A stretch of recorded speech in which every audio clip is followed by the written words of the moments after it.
The sun beat down mercilessly on the quiet suburban street of Oak Ridge, Virginia, the kind of heat that made the air shimmer above the asphalt. Marcus Johnson sat in his parked car, a modest sedan that had seen better days, drumming his fingers against the steering wheel as he watched the house across the street. He'd been there for nearly 20 minutes, mentally rehearsing what he would say when he finally worked up the courage to approach the front door. 3 years since he'd left the Marines. 3 years since he'd held a rifle in his hands, feeling the familiar weight that had once been an extension of his own body. 3 years of trying to build a life that didn't involve looking at the world through a scope, calculating wind speeds and distances in his head with every glance. The transition to civilian life hadn't been easy, but he was making progress. Slow, painful progress. Marcus checked his watch, then his reflection in the rearview mirror. The face that stared back at him was hardened by years of service. High cheekbones, dark eyes that missed nothing, and a jawline that seemed permanently clenched. At 32, he already had flecks of gray at his temples, souvenirs from 3 tours in Afghanistan, where he'd earned a reputation as one of the deadliest snipers in the Marine Corps. "Just do it, Johnson," he muttered to himself, reaching for the folder on the passenger seat. Inside were the documents he needed to finalize his application for the police academy. All he needed was a reference letter from his former commanding officer, Colonel David Reynolds, who had retired to this quiet neighborhood 2 years ago. Marcus stepped out of the car, straightening his khaki pants and navy blue button-up shirt. He wanted to look presentable, professional, like the kind of man who could protect and serve rather than the kind who could drop an enemy combatant from 2 kilometers away. As he crossed the street, he felt exposed, vulnerable in a way that combat had never made him feel. This was different. This was asking for help. He was halfway up the driveway when he heard it, the unmistakable sound of a police siren, followed by the screech of tires. Marcus turned to see a patrol car skidding to a halt behind his sedan, lights flashing. 2 officers emerged, weapons drawn.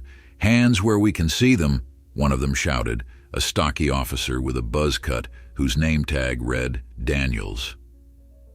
Marcus froze, his mind racing through possible scenarios, none of which made sense.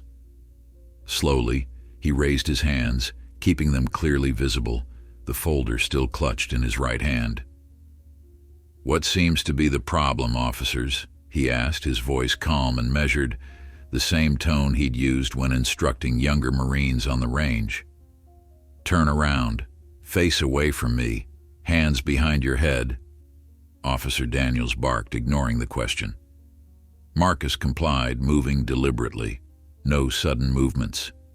He'd been trained to remain calm under pressure, to assess situations before reacting. This was just another exercise in control. The second officer, taller and younger, approached cautiously, holstering his weapon and pulling out handcuffs. "We received a call about a suspicious individual watching houses in the neighborhood," the younger officer explained, his voice betraying a slight nervousness as he secured the cuffs around Marcus's wrists. "Someone matching your description." "I'm here to visit Colonel Reynolds," Marcus replied evenly. "He lives in that house right there. I served under him in Afghanistan." Officer Daniels scoffed. "Yeah, sure you did. And I'm the Secretary of Defense." The disbelief in his voice was clear, cutting through the humid air like a knife. Marcus felt a familiar tightness in his chest, the kind that came before missions when adrenaline began to surge. He suppressed it, focusing on his breathing, on staying calm. This was all a misunderstanding. It had to be. "Check my ID," Marcus said. "It's in my back pocket. Marcus Johnson, former Staff Sergeant, United States Marine Corps." "We'll sort this out downtown," Daniels replied dismissively, nodding to his partner to guide Marcus toward the patrol car. As they walked him across the street, Marcus noticed curtains twitching in neighboring houses, faces peering out from behind windows. The neighborhood watch in full effect. He wondered which of them had called the police on him. Which of them had seen a black man sitting in a car and immediately assumed the worst. The younger officer opened the rear door of the patrol car, guiding Marcus's head down as he pushed him into the back seat. The door closed with a heavy thud, sealing him in. Through the mesh partition, he could hear the officers discussing something, their voices too low to make out clearly. Marcus stared out the window, watching as his folder, containing all his application documents, lay forgotten on Colonel Reynolds' driveway. Hours of preparation, of hoping for a fresh start, now scattered in the wind. He closed his eyes, trying to center himself. This wasn't Afghanistan. There were rules here, procedures. This would all get sorted out. The front doors opened as the officers slid into their seats. Officer Daniels glanced at Marcus in the rearview mirror, his eyes cold and assessing. "Date of birth?" he asked abruptly. "August 17th, 1992, Marcus replied without hesitation. Daniels relayed the information into his radio, then waited. The car was silent except for the crackle of the police band and the soft hum of the air conditioning. After a moment, a voice came back, confirming Marcus's identity and clean record. "Marine, huh?" Daniels said, his tone slightly less hostile but still skeptical. "What brings a former jarhead to Oak Ridge? Not exactly a military town." "Like I said, I'm here to see Colonel Reynolds. He was my CO and I need his signature on some documents." "Documents for what?" the younger officer asked, turning slightly in his seat. "My application to the police academy." That seemed to catch their attention. The officers exchanged glances, a silent communication that Marcus couldn't decipher. Daniels turned around fully now, studying Marcus with renewed interest. "You want to be a cop? After the Marines?" "Yes, sir. Figured I could put my skills to good use. Protect and serve." Daniels seemed to consider this for a moment, then shook his head. "Still doesn't explain why you were sitting in your car watching houses for 20 minutes. Neighbors said you looked like you were casing the place." Before Marcus could respond, a sharp knock on the window made them all turn. Standing there, face like thunder, was an elderly man in khaki shorts and a polo shirt, his back ramrod straight despite his years. Colonel David Reynolds. "What the hell is going on here?" he demanded, his voice clear and authoritative even through the glass. Daniels rolled down his window, his demeanor instantly shifting. "Sir, we're responding to a call about a suspicious person. Nothing to worry about. We have it under control." Reynolds leaned down, his steel-gray eyes narrowing as he spotted Marcus in the back seat. "Is that Staff Sergeant Johnson you have handcuffed in there?" "You know this man, sir?" the younger officer asked, surprise evident in his voice. "Know him? Son, that man has more courage and integrity in his little finger than most people have in their entire bodies. Unlock those cuffs right now."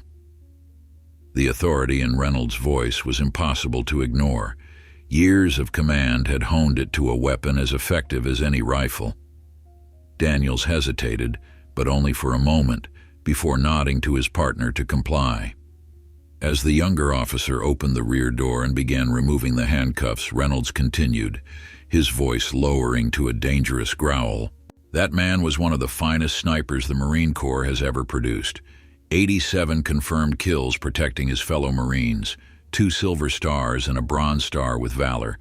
And you've got him cuffed in the back of your squad car because some nosy neighbor didn't like the look of him." The handcuffs came off and Marcus rubbed his wrists, relief washing over him. He stepped out of the patrol car, nodding his thanks to the colonel. "Sir, we were just following protocol," Daniels began, but Reynolds cut him off with a raised hand. "Save it, officer. I know exactly what kind of protocol was being followed here, the kind that sees a black man in a neighborhood like this and assumes the worst." The accusation hung in the air, heavy and undeniable. Daniel's face flushed red, but he said nothing. There was nothing he could say. Reynolds turned to Marcus, his expression softening slightly. I saw you pull up from my window. Figured you'd come over when you were ready. Then I saw these officers arrive."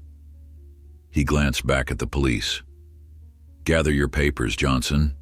They're all over my driveway." "Yes, sir," Marcus replied, moving toward the scattered documents. As he collected his papers, he could hear Reynolds continuing to dress down the officers, his voice low but intense. By the time Marcus returned, folder reassembled, both officers looked thoroughly chastened. "I apologize for the misunderstanding, Mr. Johnson," the younger officer said, not quite meeting Marcus's eyes. "We were just responding to a call." Marcus nodded, accepting the apology without comment. What else was there to say? It wasn't the first time something like this had happened, and it likely wouldn't be the last. "I think we're done here," Reynolds said firmly. "Officer Daniels, I'd appreciate it if you'd make note in your report that Staff Sergeant Johnson was here at my invitation and that this entire incident was a waste of time and resources." Daniels nodded stiffly. "Yes, sir. Again, we were just following up on a call." "Then I suggest you be more discerning about which calls warrant this kind of response in the future," Reynolds replied. He placed a hand on Marcus's shoulder. "Come on, Johnson, let's go inside. I think we could both use a drink after this nonsense." As they walked up the driveway toward the house, leaving the officers to retreat to their patrol car, Marcus felt a weight lifting from his shoulders. Not completely, never completely, but enough to breathe a little easier. "Thank you, sir," he said quietly. Reynolds glanced at him, something unreadable in his weathered face. "Don't thank me yet, Johnson. This isn't over." Marcus frowned, uncertain what the colonel meant, but followed him into the house without question. As the front door closed behind them, he couldn't shake the feeling that whatever Reynolds had in mind would change everything. Again. The patrol car lingered for a moment longer before driving away, the officers inside unusually silent. They didn't know it yet, but their encounter with Marcus Johnson and Colonel Reynolds would soon become the talk of the entire department, for reasons neither of them could possibly anticipate. Behind the closed door of Reynolds's modest home, the real story was about to begin. Colonel Reynolds's living room was a testament to his military career. Photographs of deployments lined the walls, medals displayed in glass cases, and bookshelves filled with military history and strategy texts. Marcus stood at attention out of habit, the folder clutched tightly in his hands as Reynolds closed the front door behind them. "At ease, Johnson," Reynolds said, the corner of his mouth twitching into what might have been a smile. "You're not under my command anymore." Marcus relaxed slightly, though the tension from the encounter outside still lingered in his shoulders. "Force of habit, sir." Reynolds gestured toward a leather armchair. "Sit. I'll get us something to drink." While Reynolds disappeared into the kitchen, Marcus took the opportunity to study the room more closely. Among the military memorabilia were family photos. Reynolds with a woman who must be his wife, children at various ages, grandchildren. A life built around service but filled with more than just duty. It was the kind of balance Marcus was still trying to find. Reynolds returned with 2 glasses of amber liquid. He handed one to Marcus before settling into the chair opposite him. "Bourbon," Reynolds explained, 18 years old. Seems appropriate for the occasion. Marcus accepted the glass but didn't drink immediately. "What did you mean outside, sir, when you said this isn't over?" Reynolds took a slow sip of his bourbon, his gray eyes studying Marcus over the rim of the glass. When he finally spoke, his voice was measured, deliberate. "What happened to you today wasn't an isolated incident, Johnson. You know that better than most." Marcus nodded, his jaw tightening slightly. "It's not the first time, sir. And it won't be the last, unless something changes." Reynolds set his glass down on the side table with a decisive click. "Tell me something. Why the police academy? After everything you've accomplished in the Marines, you could do anything." Private security firms would pay top dollar for someone with your skill set. Marcus considered the question, turning the glass slowly in his hands. I joined the Marines because I wanted to protect people, sir. That hasn't changed, but I'm tired of doing it from a distance, through a scope. I want to be on the ground, in communities, making a difference where I can see it. Reynolds nodded slowly, as if Marcus had confirmed something he already suspected. Noble intentions, but you saw what happened out there. You think it'll be any different inside the force? No, sir. I expect resistance. Marcus finally took a sip of the bourbon, letting the warmth spread through his chest. But change has to start somewhere. Maybe I can be part of that change. A smile spread across Reynolds' weathered face. That's exactly what I wanted to hear. He leaned forward, suddenly energized. Because I think you're right. Change does need to start somewhere, and what happened today might just be the catalyst we need. Marcus frowned, uncertain where the colonel was going with this. Reynolds stood up and began pacing, the familiar stance of a commander formulating a strategy. I've been watching the Oak Ridge Police Department since I moved here, Reynolds continued. They're not all bad, but there's a culture problem. Officer Daniels isn't an outlier. He's a symptom of systemic issues that no one's addressing. But with your background and my connections, we might just be able to force some accountability. Sir, with all due respect, I just came for a reference letter, Marcus said cautiously. I'm not looking to start a war with the local police. Reynolds stopped pacing and fixed Marcus with a penetrating stare. You came to me because you want to be a police officer, to make a difference.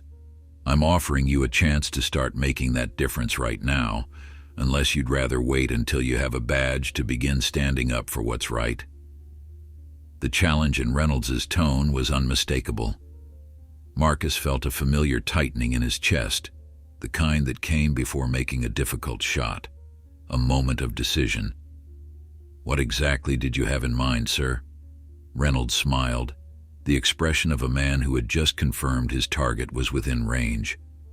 First, we document everything that happened today. Then we take it up the chain of command, not just to the police chief, but to the mayor, the city council. Make it impossible to ignore. And you think that will work? Marcus asked skeptically. Complaints against officers rarely lead to any real consequences. Complaints from ordinary citizens, maybe, Reynolds countered. But I'm not an ordinary citizen, Johnson, neither are you, and I've got one more card to play that's going to change the entire game. Before Marcus could ask what that card might be, Reynolds' phone rang. He glanced at the screen, then back at Marcus with a grim smile. Right on cue, he said, answering the call. General Parker, I was hoping you'd call back. He listened for a moment, then continued. Yes, it's exactly as I described in my message. One of my finest Marines harassed and handcuffed for nothing more than being black in the wrong neighborhood. Another pause. Tomorrow morning would be perfect. We'll be there. He ended the call and turned back to Marcus, satisfaction evident in his expression. That was General Michael Parker, 4-star general and current advisor to the Joint Chiefs. Also, an old friend who owes me more than a few favors. Marcus set his glass down carefully. Sir, what exactly are you planning? We're going to the police station tomorrow morning to file a formal complaint, and General Parker is going to meet us there. Marcus felt his heart rate quicken.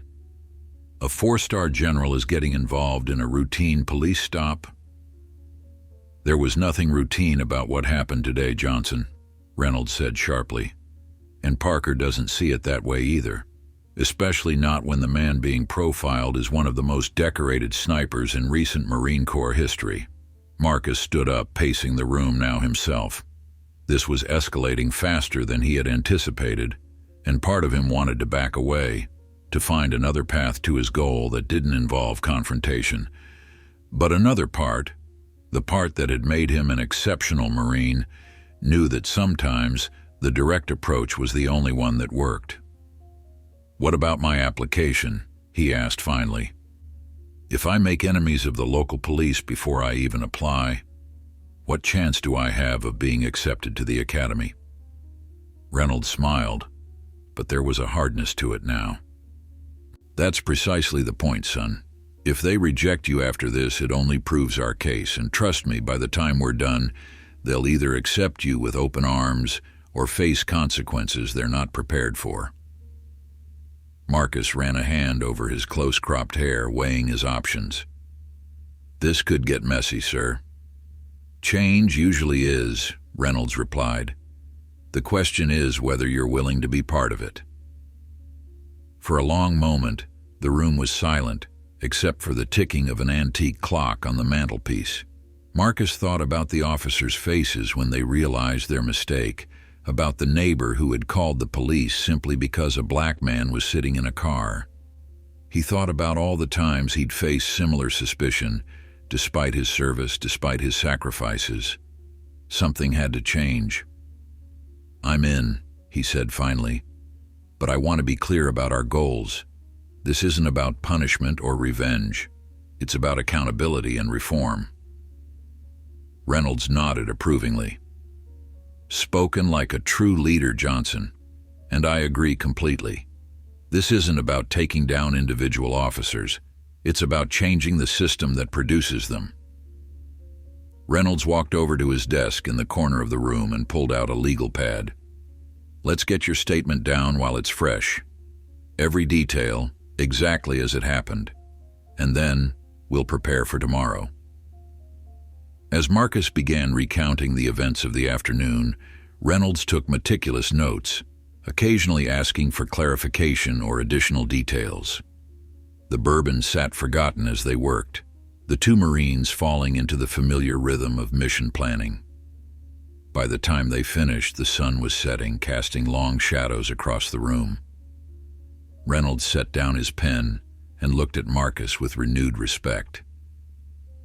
"You know, when you were under my command, I always knew you had potential beyond your skills as a marksman. You have integrity, Johnson. That's rarer than you might think, especially these days." "I learned from the best, sir," Marcus replied, the compliment catching him off guard. Reynolds smiled, but it didn't quite reach his eyes.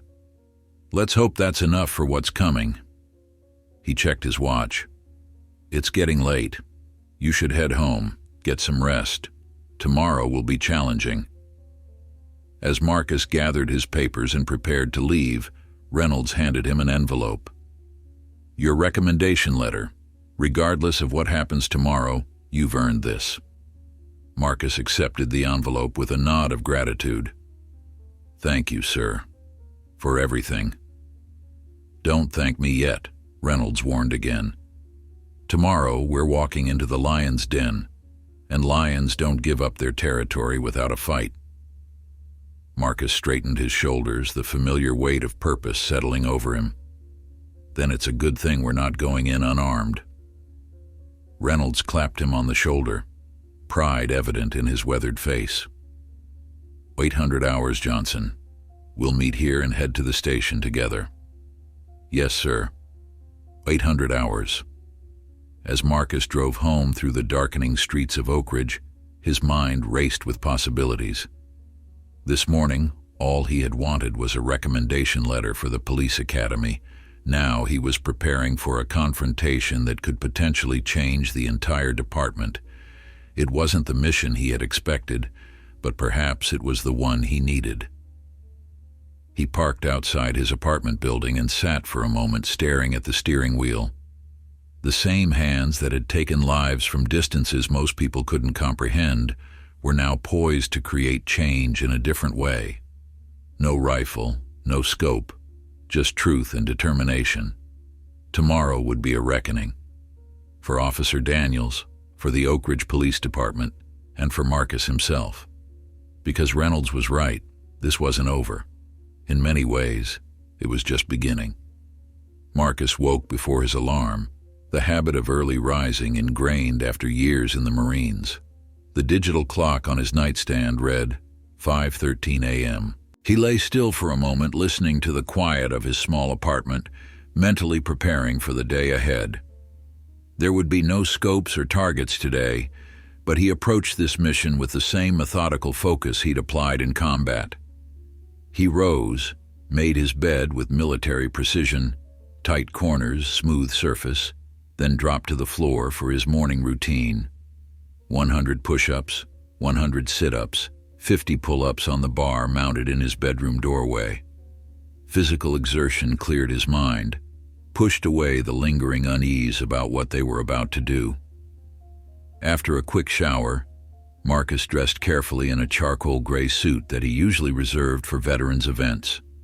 Professional, respectable, deliberately non-threatening. The irony wasn't lost on him as he knotted his navy blue tie.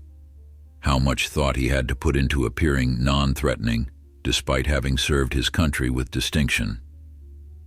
At 7:30, he collected the documents they had prepared the previous evening, slipped them into his leather portfolio, and headed out.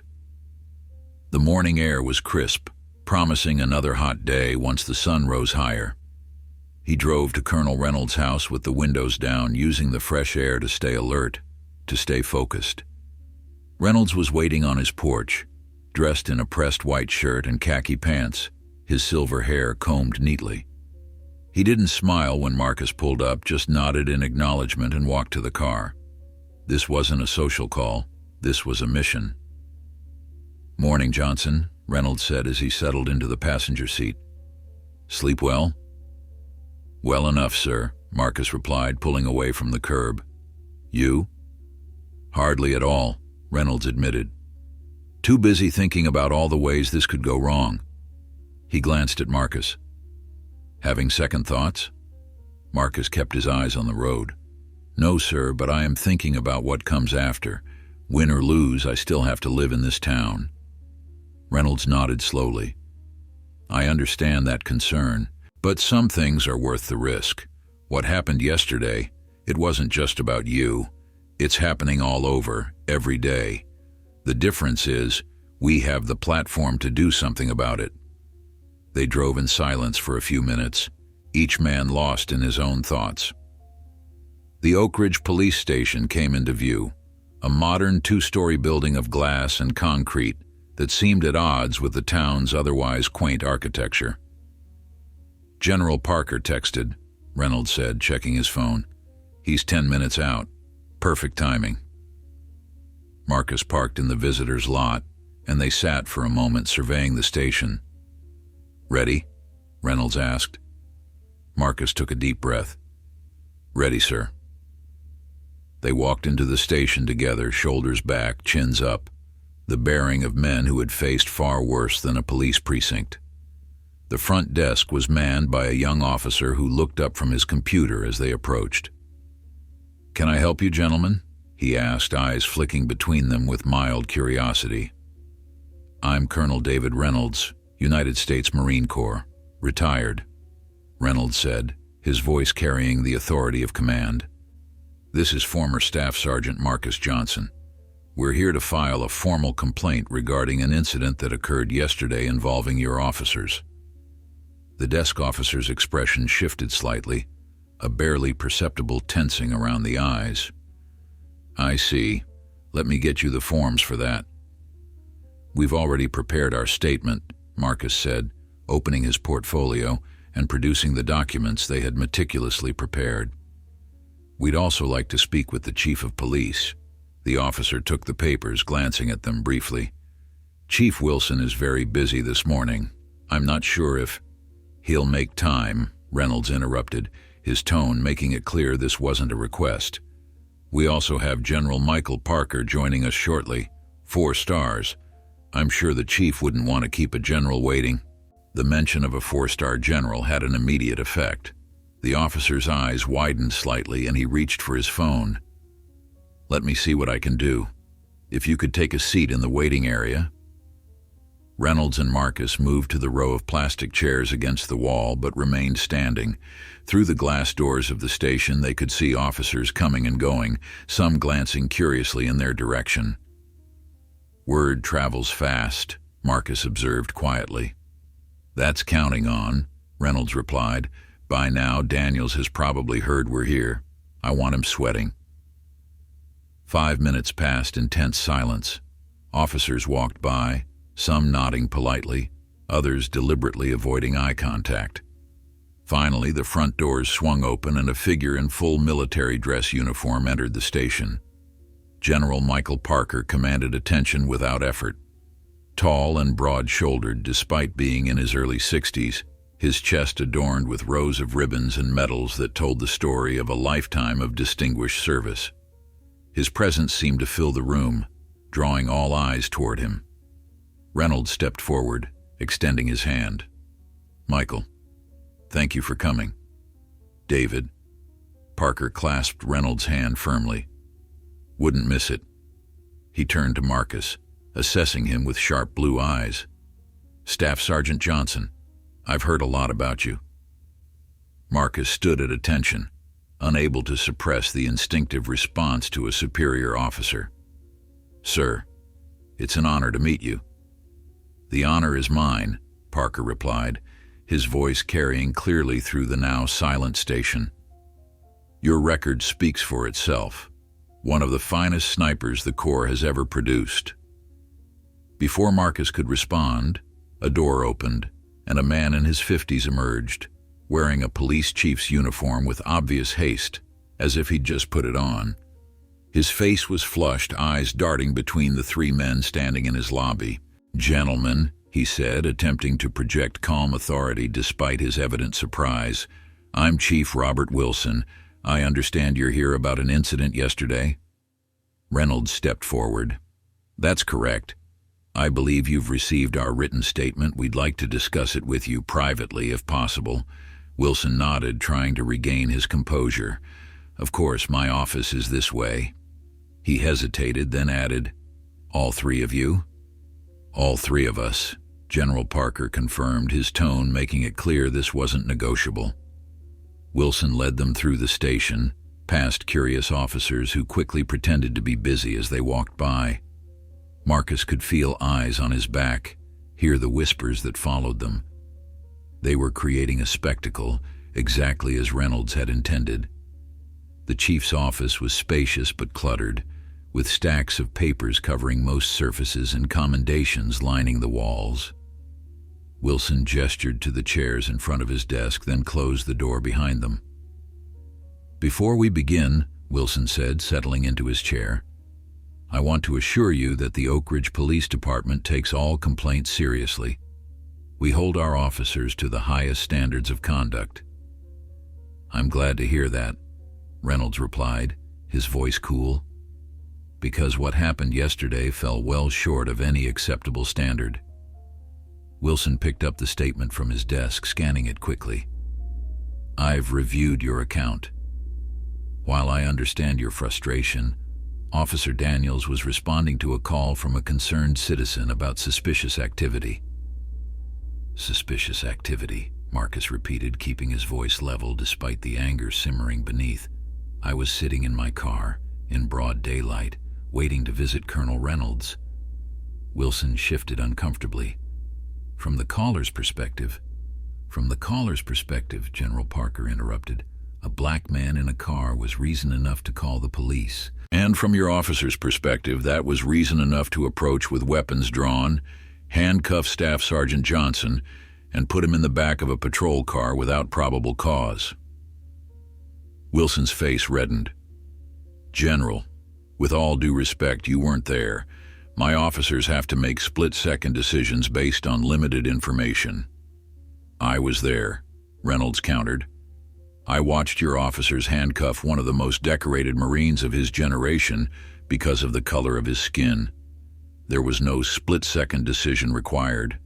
There was no threat, no emergency, no crime in progress. Wilson leaned back in his chair, defensive now. What exactly are you hoping to accomplish here? Do you want me to discipline Officer Daniels? A formal apology? Marcus leaned forward slightly. What I want is accountability, Chief Wilson. Not just for what happened to me, but for the pattern it represents. Pattern? Wilson's eyebrows rose. One incident hardly constitutes a pattern. General Parker reached into his briefcase and pulled out a folder, placing it on Wilson's desk. We took the liberty of gathering some statistics on your department, Chief. Stop rates by race, use of force incidents, complaint resolutions. The pattern is quite clear. Wilson stared at the folder but didn't open it. Where did you get this information? Public records mostly, Reynolds said. Some from sources inside the department who are concerned about the direction things are taking under your leadership. Wilson's jaw tightened. So this isn't just about yesterday. You're here to attack my entire department. We're here to address a systemic problem, Marcus said calmly. One that you've either failed to recognize or chosen to ignore. Before Wilson could respond, there was a knock at the door. Without waiting for an answer, it opened to reveal Officer Daniels, his face flushed and uniform slightly disheveled, as if he'd rushed to get to the station. Chief, I heard... He stopped abruptly when he saw who was in the office, his eyes widening as they landed on Marcus. The room went silent. Wilson looked like he wanted to disappear beneath his desk. Reynolds and Parker watched Daniels with the cold assessment of combat veterans measuring a potential threat. Officer Daniels, Marcus said, breaking the silence. Good of you to join us. We were just discussing your conduct yesterday. Daniels straightened, defensive immediately. I was responding to a call following protocol. Was it protocol to approach with your weapon drawn? General Parker asked, his voice deceptively soft. To handcuff a man without probable cause? To make assumptions based on appearance rather than evidence? Daniels looked to Wilson for support, but the chief was staring at his desk, clearly wishing this confrontation wasn't happening in his office. Sir, with all due respect, you weren't there. Daniels repeated the chief's earlier defense. No, but I was, Reynolds said, rising from his chair. I watched you treat a decorated Marine like a common criminal, a man who has served this country with more honor and courage than you could comprehend. Daniels' face reddened. I was doing my job. We get calls. We respond. That's how it works. That's the problem, Marcus said, standing as well. That is exactly how it works. Without thought, without judgment, without consideration for the lives you impact with your actions. The tension in the room was palpable. Wilson finally stood, attempting to regain control of the situation. Officer Daniels, that will be all for now. Please wait outside. Daniels hesitated, clearly wanting to defend himself further, but military discipline still ran deep enough that he couldn't ignore a direct order from his superior. With a stiff nod, he left the office, closing the door perhaps a bit harder than necessary. Wilson turned back to his visitors, his expression a mixture of frustration and resignation. Gentlemen, I understand your concerns, but what exactly do you expect me to do here? General Parker leaned forward, his voice calm but carrying the weight of his authority. That, Chief Wilson, is what we're here to discuss. And I suggest you listen carefully, because what happens next will determine not just Officer Daniels' future, but yours as well. Chief Wilson sank back into his chair, suddenly looking older and more tired than he had just moments before. The weight of having a 4-star general, a retired colonel, and a highly decorated former Marine sniper sitting across from him was clearly taking its toll. He rubbed his temples, a gesture of a man who knew he was cornered. Look, Wilson said finally, his voice quieter now. I'm not denying we might have some issues to address. Every department does. But you're making it sound like my officers are out there targeting people based on race, and that's simply not the case. General Parker's expression remained impassive. The statistics suggest otherwise, Chief Wilson. Your department stops black drivers at a rate 3 times higher than white drivers. Use of force incidents follow a similar pattern. Statistics can be misleading, Wilson argued, but the defense sounded hollow even to his own ears. "So can incident reports," Reynolds countered, nodding toward the statement on Wilson's desk. Officer Daniels claimed he had reasonable suspicion based on a call about suspicious activity. But the reality is, Staff Sergeant Johnson was sitting in his car in broad daylight. The only suspicious thing about him was the color of his skin. Marcus, who had remained silent for the past few minutes, leaned forward slightly. "Chief Wilson, I didn't come here today to attack your department or demand Officer Daniels' badge. I came because what happened to me is happening to others who don't have the benefit of military connections or the backing of a 4-star general." Wilson's eyes narrowed slightly. "Then what exactly do you want?" Marcus exchanged a glance with Reynolds before continuing. "I want reform, real meaningful change in how your officers approach their duties, better training on implicit bias, community engagement, de-escalation techniques, and I want accountability, a transparent process for reviewing complaints and ensuring appropriate consequences when officers cross the line." "That sounds great on paper," Wilson replied, spreading his hands. "But you're talking about significant changes that require time, resources, and buy-in from the entire department. I can't just snap my fingers and make it happen." General Parker smiled thinly. "Which is precisely why we're here, Chief, to provide the necessary motivation." Wilson's expression hardened. "Is that a threat, General?" "Not at all," Parker replied smoothly. "Consider it an opportunity. You can be the police chief who recognized a problem and took decisive action to address it, or you can be the police chief who ignored the warning signs until it was too late." He paused, letting the words sink in. "One path leads to commendations and perhaps a very comfortable retirement in the near future. The other leads to federal oversight and a significantly less pleasant conclusion to your career." The color drained from Wilson's face. "Federal oversight? You can't be serious." "I assure you I am," Parker said, his voice level. "I've spent the past 5 years advising the Joint Chiefs on domestic security matters. Part of that role involves working with the Department of Justice on law enforcement reform initiatives. One phone call from me, and Oak Ridge becomes a priority case study." The threat hung in the air, clear and unmistakable. Wilson looked between the 3 men, searching for any sign of bluff or exaggeration. Finding none, he deflated visibly. "What exactly are you proposing?" he asked finally. Reynolds pulled a document from his portfolio and placed it on Wilson's desk. "We've outlined a comprehensive reform program, including revised training protocols, community oversight measures, and accountability structures. We'd like your department to implement it within the next 6 months, with quarterly progress reviews." Wilson skimmed the document, his brow furrowing deeper with each page. "This is extensive." "Necessary," Marcus corrected gently, "and reasonable, given the circumstances." Wilson set the document down, a calculated look crossing his face. "And if I agree to this, what happens with Officer Daniels? What happens with your complaint?" The question revealed Wilson's primary concern: damage control, not genuine reform. Marcus felt a flash of disappointment but pushed it aside.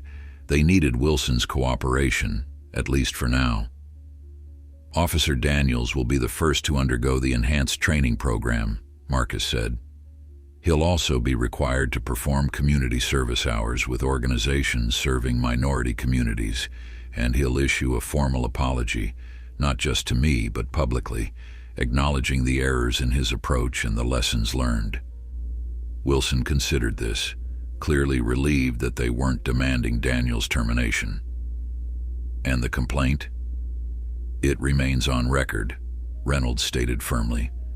"Transparency is non-negotiable, but we'll make it clear that the department is taking proactive steps to address the underlying issues."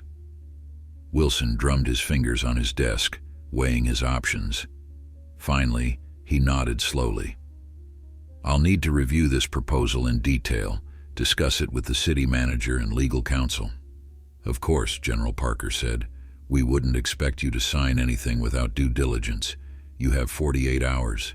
Wilson's head snapped up. 48 hours, that's not enough time to... It's more than enough time to determine whether you're serious about reform or just trying to make this go away. Parker interrupted. The proposal isn't complicated, Chief. It's either a priority or it isn't. The tension in the room was thick enough to cut with a knife. Wilson looked like a man calculating his remaining moves in a chess game where checkmate was inevitable. Fine, he said finally. 48 hours, but I want something in return. Reynolds raised an eyebrow. And what would that be? Wilson turned to Marcus. You mentioned you're applying to the police academy. I want you to join our department after you graduate. The request caught Marcus off guard. He blinked, momentarily speechless. Wilson continued, seeing his opportunity. You want change from within? Here's your chance. Put your money where your mouth is. Join Oak Ridge PD and be part of the solution you're demanding. It was a clever move, calling Marcus's bluff while potentially gaining an ally in the reform process. If Marcus declined, Wilson could claim he wasn't genuinely interested in improving the department. If he accepted, Wilson would have a direct hand in shaping his career. Marcus glanced at Reynolds, who gave him an almost imperceptible nod. I'll consider it, Marcus said carefully, provided the reforms are implemented in good faith and show measurable progress. I won't be a token hire or a public relations prop. Wilson seemed satisfied with this partial victory. Fair enough. He stood, signaling that the meeting was concluding. I'll review your proposal and have my response in 48 hours. As they rose to leave, Wilson extended his hand to Marcus, a gesture that seemed both conciliatory and calculated. Despite the circumstances, Staff Sergeant Johnson, I respect your service, and I apologize for your experience yesterday. Marcus accepted the handshake with a firm grip. Thank you, Chief, but I'm not the only one who deserves an apology. Wilson's smile tightened slightly, but he nodded. Point taken. As they exited the Chief's office, Officer Daniels was still waiting outside, his posture stiff and his expression guarded. He straightened as they emerged, eyes flicking between them and the Chief's door. General Parker paused, turning to face Daniels directly. Officer, he said, his voice carrying just enough to be heard by the other officers nearby. I suggest you take this opportunity to reflect on your actions and their consequences. The measure of a man or a department is not in never making mistakes, but in how those mistakes are acknowledged and corrected. Daniels swallowed visibly but said nothing as they walked past him toward the station exit. The whispers followed them through the building, officers and administrative staff watching the procession with undisguised curiosity. Outside in the parking lot, the morning sun was now high in the sky, bathing the concrete in harsh light. They stopped beside Marcus's car, the tension of the confrontation slowly dissipating in the open air. Well, Reynolds said, loosening his tie slightly. That went about as expected. General Parker nodded. Wilson's no fool. He knows when he's outmatched. The real question is whether he'll follow through or try to run out the clock until we lose interest. He won't get that chance, Reynolds assured him. I've already arranged meetings with the mayor and 2 city council members who owe me favors. By this time next week, everyone who matters in Oak Ridge will know exactly what's happening at the police department. Marcus leaned against his car, the reality of what they'd just done beginning to sink in. Chief Wilson's offer. Was that your idea, sir? Reynolds smiled slightly. No, but I'm not surprised he made it. It's a smart play on his part. Brings you inside where he can keep an eye on you. Or where I can keep an eye on him, Marcus countered. General Parker clapped a hand on Marcus's shoulder. That's exactly the right attitude, Johnson. Sometimes change requires working from within the system. Marcus nodded thoughtfully. I just wonder if I can make more of a difference there than somewhere else. Oak Ridge isn't exactly a hotbed of progressive policing. Which makes it exactly the place that needs someone like you, Reynolds pointed out. But it's your decision, son. No pressure either way. General Parker checked his watch.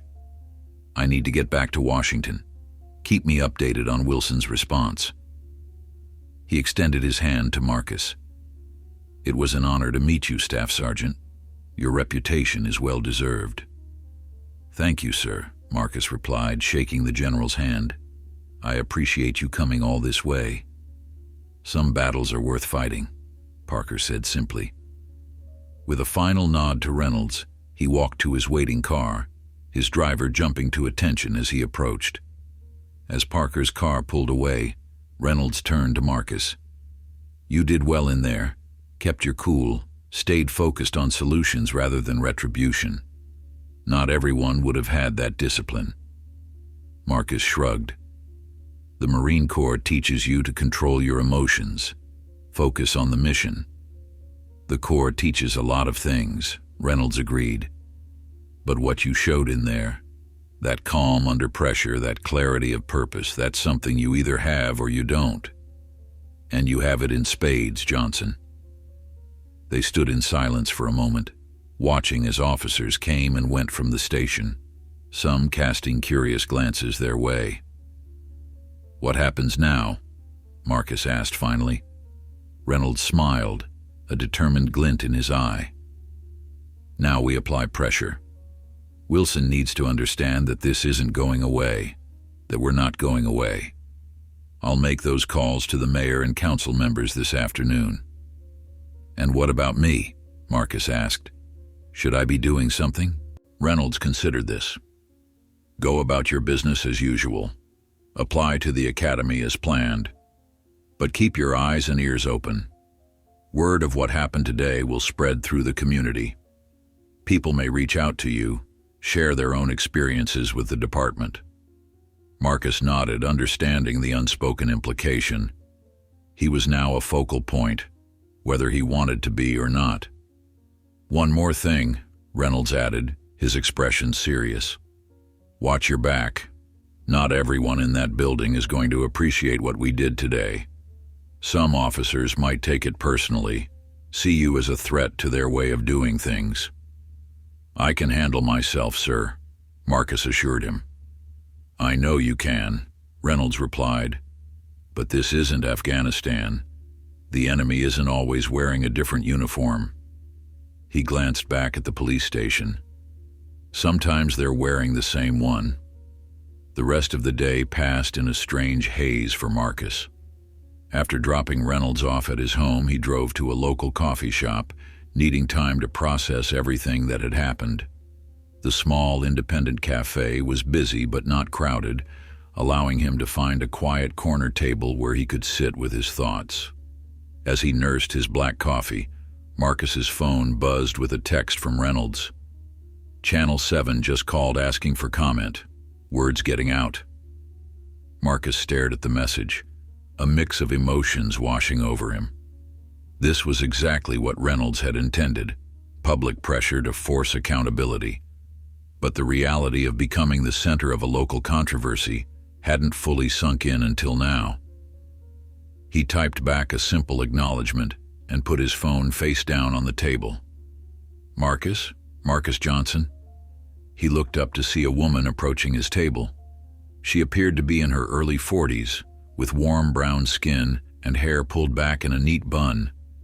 Her expression was hesitant but determined. Yes, he replied, instinctively sitting straighter. I'm sorry to bother you, she said, her voice lowered slightly. I'm Diane Washington. I teach at Oak Ridge High School. She glanced around before continuing. I just wanted to say thank you. Marcus frowned slightly. Thank me? For what? She smiled, a brief, knowing expression. Word travels fast in Oak Ridge. My husband works in city administration. He heard about what happened at the police station this morning. She paused, then added, What happened to you yesterday? It happened to my son last month. Exactly the same scenario, just for sitting in his car outside the gym, waiting for his friend. Marcus's throat tightened. I'm sorry to hear that. The difference is, she continued, my son didn't have a colonel and a general to back him up. He got a citation for disturbing the peace when he tried to explain himself. Her eyes shimmered with emotion. So when I heard what you did today, how you stood up to them, I just wanted to say thank you. Before Marcus could respond, she placed a small card on his table. That's my number. My husband and I are part of a community action group. We've been documenting incidents like this for years, trying to get someone to listen. If you're interested in hearing more stories, or if you need support in any way, please call. With that, she gave him a respectful nod and walked away, leaving Marcus staring at the card.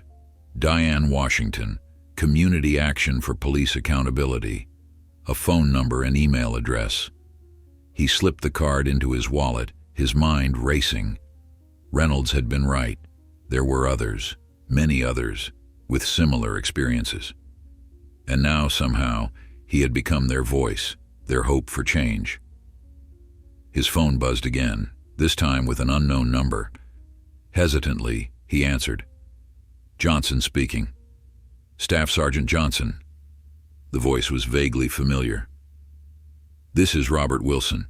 I was hoping we could continue our conversation, perhaps in a less formal setting. Marcus straightened, surprised by the call. Chief Wilson, that was fast. Some matters deserve immediate attention, Wilson replied. I've been thinking about our discussion this morning, and I believe there might be more common ground than we initially found. Would you be willing to meet for dinner this evening, just you and me? Marcus hesitated, suspicion immediately flaring. Was this an attempt to separate him from his allies? To make some kind of deal behind Reynolds' back? I appreciate the invitation, Chief, he said carefully, but I think any further discussion should include Colonel Reynolds. We're approaching this as a unified front. Wilson was silent for a moment. I understand your loyalty, Johnson, but sometimes it's easier to have an honest conversation without an audience. I'm not looking to undermine anything we discussed this morning. I'm trying to better understand your perspective. Marcus considered this. There was potential value in establishing a direct line of communication with Wilson, in humanizing himself beyond the formal complaint and military credentials. But there were risks as well. How about a compromise? Marcus suggested. Coffee instead of dinner, somewhere public. Wilson chuckled, a surprisingly genuine sound. Fair enough, cautious, but fair. Do you know Joe's Diner on Maple Street? 6 o'clock? I'll be there, Marcus confirmed. After ending the call, he immediately texted Reynolds to inform him of the meeting. The colonel's response came quickly. Good. Keep your guard up, but hear him out. This could be promising or concerning. I'll be nearby if needed. The rest of the afternoon passed slowly. Marcus returned home, changed into more casual clothes, jeans and a simple button-down shirt, and spent some time researching Chief Wilson's career. 28 years in law enforcement, the last 6 as chief in Oak Ridge. Decent record, no major scandals, but no particular accolades for community engagement or progressive policies either. A middle-of-the-road career cop who had risen through the ranks without making waves. At 5:45, Marcus drove to Joe's Diner, deliberately arriving early to choose his seat. Back to the wall, full view of the entrance, old habits that had kept him alive in combat zones. The diner was modestly busy with the early dinner crowd, families and workers stopping in for affordable comfort food in vinyl booths under fluorescent lighting. Chief Wilson arrived precisely at 6, now dressed in civilian clothes, khakis and a polo shirt that did little to disguise his police bearing. He spotted Marcus immediately and walked over, sliding into the opposite side of the booth with a nod of greeting. Appreciate you agreeing to meet, Wilson said, reaching for a menu. I was curious about what couldn't be said this morning, Marcus replied, studying the chief's face. A waitress appeared, taking their orders, coffee for both, pie for Wilson. When she left, Wilson leaned forward, resting his forearms on the table. I want to be clear about something, he began. I'm not your enemy, Johnson. Contrary to what Colonel Reynolds might believe, I don't run a racist police department. Marcus kept his expression neutral. With respect, Chief, the evidence suggests otherwise. Wilson sighed, running a hand over his thinning hair. Look, I'm not saying we don't have issues to address. Every department does. But the picture painted this morning was of systematic discrimination, and that's not what's happening in Oak Ridge. Then what is happening? Marcus asked quietly. Because what happened to me isn't an isolated incident. Since this morning, I've already heard from others with similar experiences. Wilson's expression tightened slightly. People complain when they're caught breaking the law, Johnson. That's human nature. Sitting in a car isn't breaking the law, Marcus countered, his voice still calm but firm. Neither is walking down the street or waiting for a friend outside a gym, or any of the other non-crimes that seem to warrant police attention when the person doing them is black. The waitress returned with their coffee and Wilson's slice of apple pie. Neither man spoke until she had left again. Wilson took a sip of his coffee before responding. You've been in combat, right? Made split-second decisions with limited information? Marcus nodded cautiously. That's what my officers face every day, Wilson continued. They get a call, they respond. They don't have the luxury of perfect information. They make judgment calls based on training and experience. And implicit bias, Marcus added. That's the point, Chief. The judgment calls consistently disadvantage certain groups because of assumptions that go unchallenged and uncorrected. Wilson cut into his pie but didn't eat it. So what do you suggest? That my officers ignore calls about suspicious activity? That they approach every situation assuming the caller is motivated by racism? No, Marcus said, leaning forward slightly. I suggest they approach every situation with the same level of respect and presumption of innocence, regardless of who they're dealing with. That they receive training to recognize and counter their own biases, that they build relationships with communities they're policing so that trust goes both ways. Wilson studied him for a long moment. You really do want to be a cop, don't you? This isn't just about getting back at Daniels. I never wanted to get back at Daniels, Marcus said honestly. I want accountability, yes, but more than that, I want change. Real, lasting change that means the next person who looks like me doesn't end up in handcuffs for existing in the wrong neighborhood. Wilson took a bite of his pie, chewing thoughtfully. My offer stands, you know. After you graduate from the academy, there's a place for you in Oak Ridge PD, and not as a token or PR move, because you'd bring a perspective we clearly need. Marcus sipped his coffee, considering the offer. And the reforms we discussed? I've been reviewing the proposal all afternoon, Wilson admitted. Some of it is actually in line with changes I've wanted to implement for years but couldn't get budget approval for. The training programs, the community engagement initiatives, good ideas that got shot down by the city council as unnecessary expenses. And now? Marcus asked. Wilson smiled thinly. Now I have a 4-star general and the threat of federal oversight to help me make my case. Funny how that changes the calculus. It was a surprising admission that Wilson might see their pressure as leverage for changes he already wanted. Marcus wasn't sure whether to believe it, but it opened a possibility he hadn't considered, that Wilson might become an ally rather than an opponent. So what happens next? Marcus asked. Wilson set down his fork. Officially, I still need to consult with legal counsel and the city manager. But unofficially, I'm inclined to accept most of the reforms you proposed with some modifications to implementation timelines and budgeting. And Officer Daniels? Wilson's expression hardened slightly. That's more complicated. Daniels has friends in the department, a clean record until now. If I come down too hard on him, I risk alienating other officers right when I need their buy-in for these reforms. And if you don't hold him accountable, Marcus countered, you send the message that there are no consequences for the exact behavior these reforms are meant to address. Wilson nodded slowly. A fair point. I'll need to find the right balance. As they continued talking, Marcus noticed a patrol car driving slowly past the diner, the officer inside clearly looking toward their booth.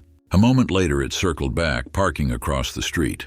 Officer Daniels stepped out, leaning against his cruiser, arms folded, staring directly at them through the diner window. Wilson followed Marcus's gaze, his expression darkening when he spotted Daniels. He's not supposed to be on this beat today.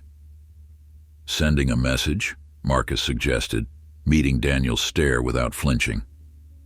Insubordination is what it is, Wilson muttered. He pulled out his phone, typed something quickly, then put it away. Outside, Daniels checked his phone, his face tightening. After a moment of apparent internal struggle, he got back in his cruiser and drove away. Wilson turned back to Marcus. That's the kind of thing I'm talking about. Push too hard, too fast, and you get resistance. Or you establish clear expectations and consequences, Marcus replied. Daniels just challenged your authority in public, and all he got was a text message. Wilson's expression hardened. You don't know what was in that message, Johnson. Don't presume to tell me how to manage my officers. The brief moment of potential alliance cooled rapidly. Marcus realized he had pushed too far, but he didn't regret it. This wasn't about making friends. It was about creating change. Fair enough, he conceded. You have your methods. I have my concerns. The question is whether we can find enough common ground to move forward. Wilson drained his coffee cup and set it down with finality. I guess we'll find out in 48 hours, won't we? The following morning, Marcus awoke to the sound of his phone ringing. The clock read 6:17 a.m. It was Reynolds. Turn on your TV, the colonel said without preamble. Channel 7 News. Marcus fumbled for the remote, flicking on the small television in his bedroom. The local morning news was running a story with the headline scrolling across the bottom. Marine veteran files complaint against Oak Ridge PD, alleging racial profiling. The reporter, a young woman with a serious expression, stood outside the police station. Sources tell us that the confrontation inside the station yesterday included not only a retired Marine colonel, but also a four-star general who flew in specifically to address the incident. Chief Wilson has declined to comment on the specific allegations, but issued a statement saying the department takes all complaints seriously and is committed to serving all members of the community with equal respect. The screen cut to a file photo of Marcus in his Marine dress uniform, likely pulled from a military publication about decorated veterans. Beside it appeared a stock photo of handcuffs against a patrol car. Jesus, Marcus muttered, running a hand over his face. That didn't take long. This is good, Reynolds said over the phone. Public pressure is exactly what we need. They don't have the full story, Marcus pointed out. They don't even have my statement. No, but they have enough to make Wilson uncomfortable. Which reminds me, how did your meeting with him go last night?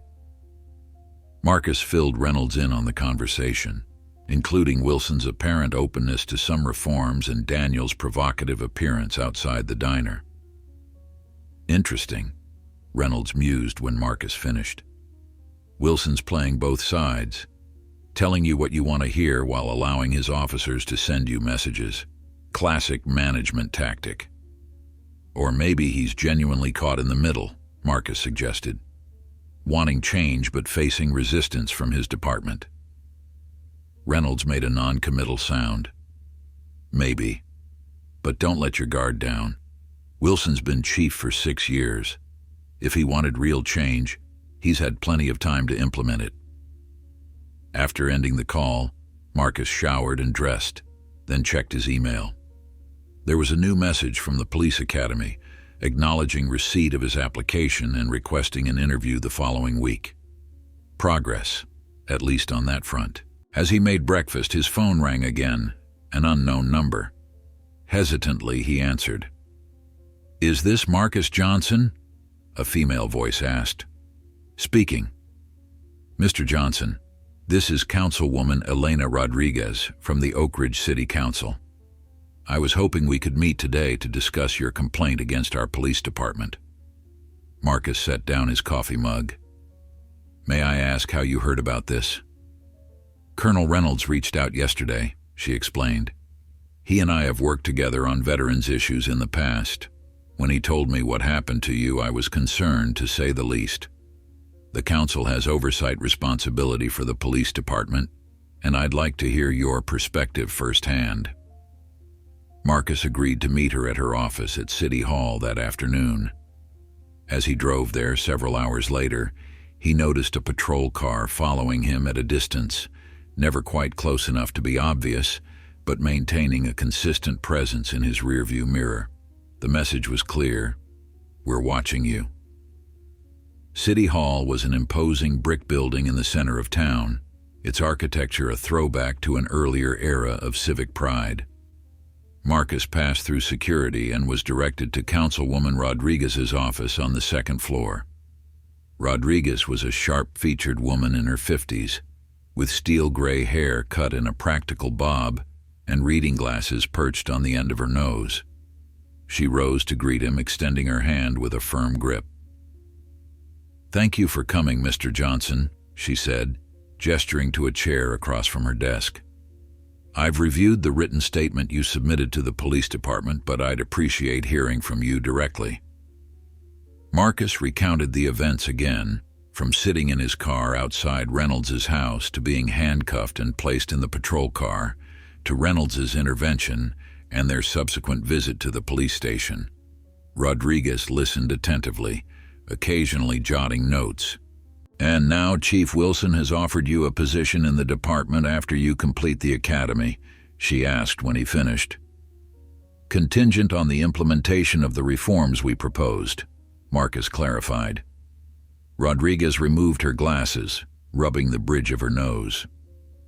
"I've been on the council for 12 years, Mr. Johnson.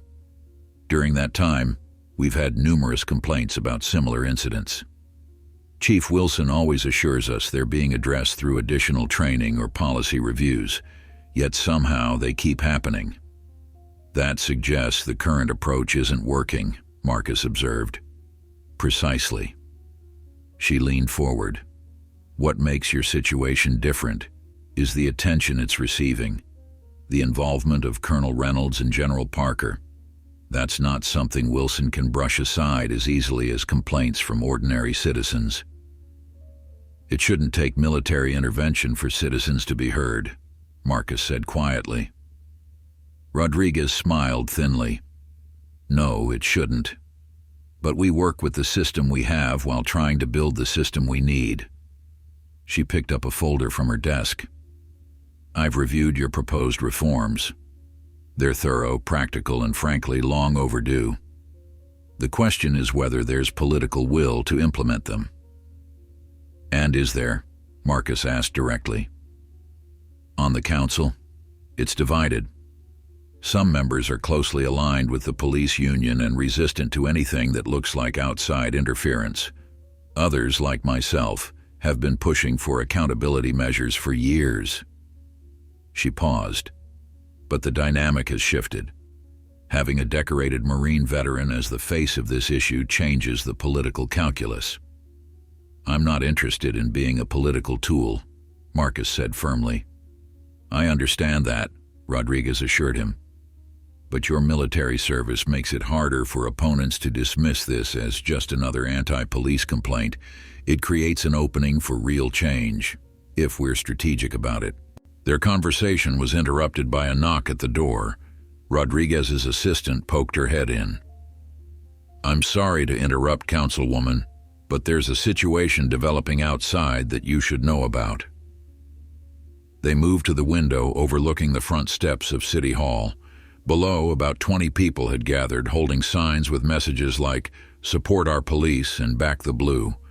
Among them, Marcus spotted Officer Daniels, out of uniform but unmistakable, speaking animatedly to the others. "That didn't take long," Rodriguez murmured. "The police union moves quickly when they feel threatened." As they watched, a news van pulled up, a reporter and cameraman jumping out to interview the protesters. "They're trying to control the narrative," Rodriguez explained. "Frame this as an attack on law enforcement rather than a call for accountability." Marcus felt a knot forming in his stomach. This was escalating beyond what he had anticipated when he first asked Reynolds for that recommendation letter. Now he was at the center of a growing controversy, with his face on the news and protesters gathering to defend the very officer who had profiled him. "What happens next?" he asked, turning away from the window. Rodriguez studied him thoughtfully. "That depends partly on you, Mr. Johnson. Are you prepared for this to become a public fight? Because that's where it's heading." The question hung in the air between them. Marcus had faced enemies in combat, made split-second decisions with lives hanging in the balance. But this was different. A prolonged battle in the public eye, with his character and motives under scrutiny. "I didn't ask for this," he said finally. "But I'm not backing down. These reforms are necessary, not just for me, but for everyone who's been treated unjustly by the system." Rodriguez nodded, seemingly satisfied with his answer. "Then we move forward. The council meets tomorrow evening. I'd like you to address them directly, share your experience and the changes you're advocating for. It won't be easy. You'll face tough questions, possibly hostility from certain members, but it's an opportunity to make your case to the people who control the police department's budget and policies." "I'll be there," Marcus promised. As he left City Hall, Marcus had to walk past the protesters to reach his car. Some of them recognized him from the news, pointing and whispering. Daniel stepped forward, blocking his path. "You're making a mistake, Johnson," he said, just loud enough for those nearby to hear. "Turning a routine stop into some kind of crusade. This isn't going to end well." Marcus met his gaze steadily. "Officer Daniels, there was nothing routine about drawing your weapon on an unarmed citizen who was sitting in his car. And this isn't a crusade. It's a call for basic accountability." Daniel stepped closer, lowering his voice. "You think you're special because you were a Marine? Because you've got brass backing you up? Around here, we look out for our own. Remember that." The threat was thinly veiled, but Marcus didn't flinch. "I served my country to protect certain principles, Officer Daniels. Equal treatment under the law was one of them. I'm not asking for special treatment, just the same respect you'd give anyone else." A murmur ran through the crowd. Some were filming the encounter on their phones. Daniels seemed to realize he was being watched and backed down slightly. "We'll see how this plays out," he said, stepping aside. Marcus continued to his car, feeling the eyes of the protesters on his back. As he drove away, his phone buzzed with a text from Reynolds. "Just saw the news. Protesters at City Hall already. This is moving faster than expected.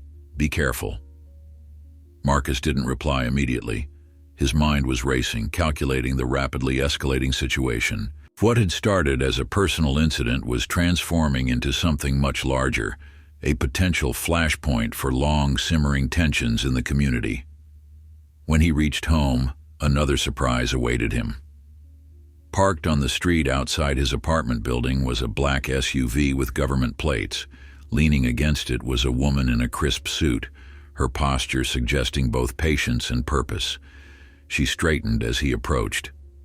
"Staff Sergeant Johnson, I'm Special Agent Lawson with the FBI's Civil Rights Division.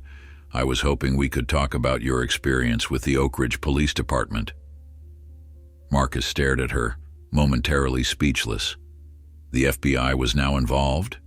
General Parker must have made those calls he threatened. "Of course," he said finally. "Would you like to come inside?" Agent Lawson nodded. "That would be preferable.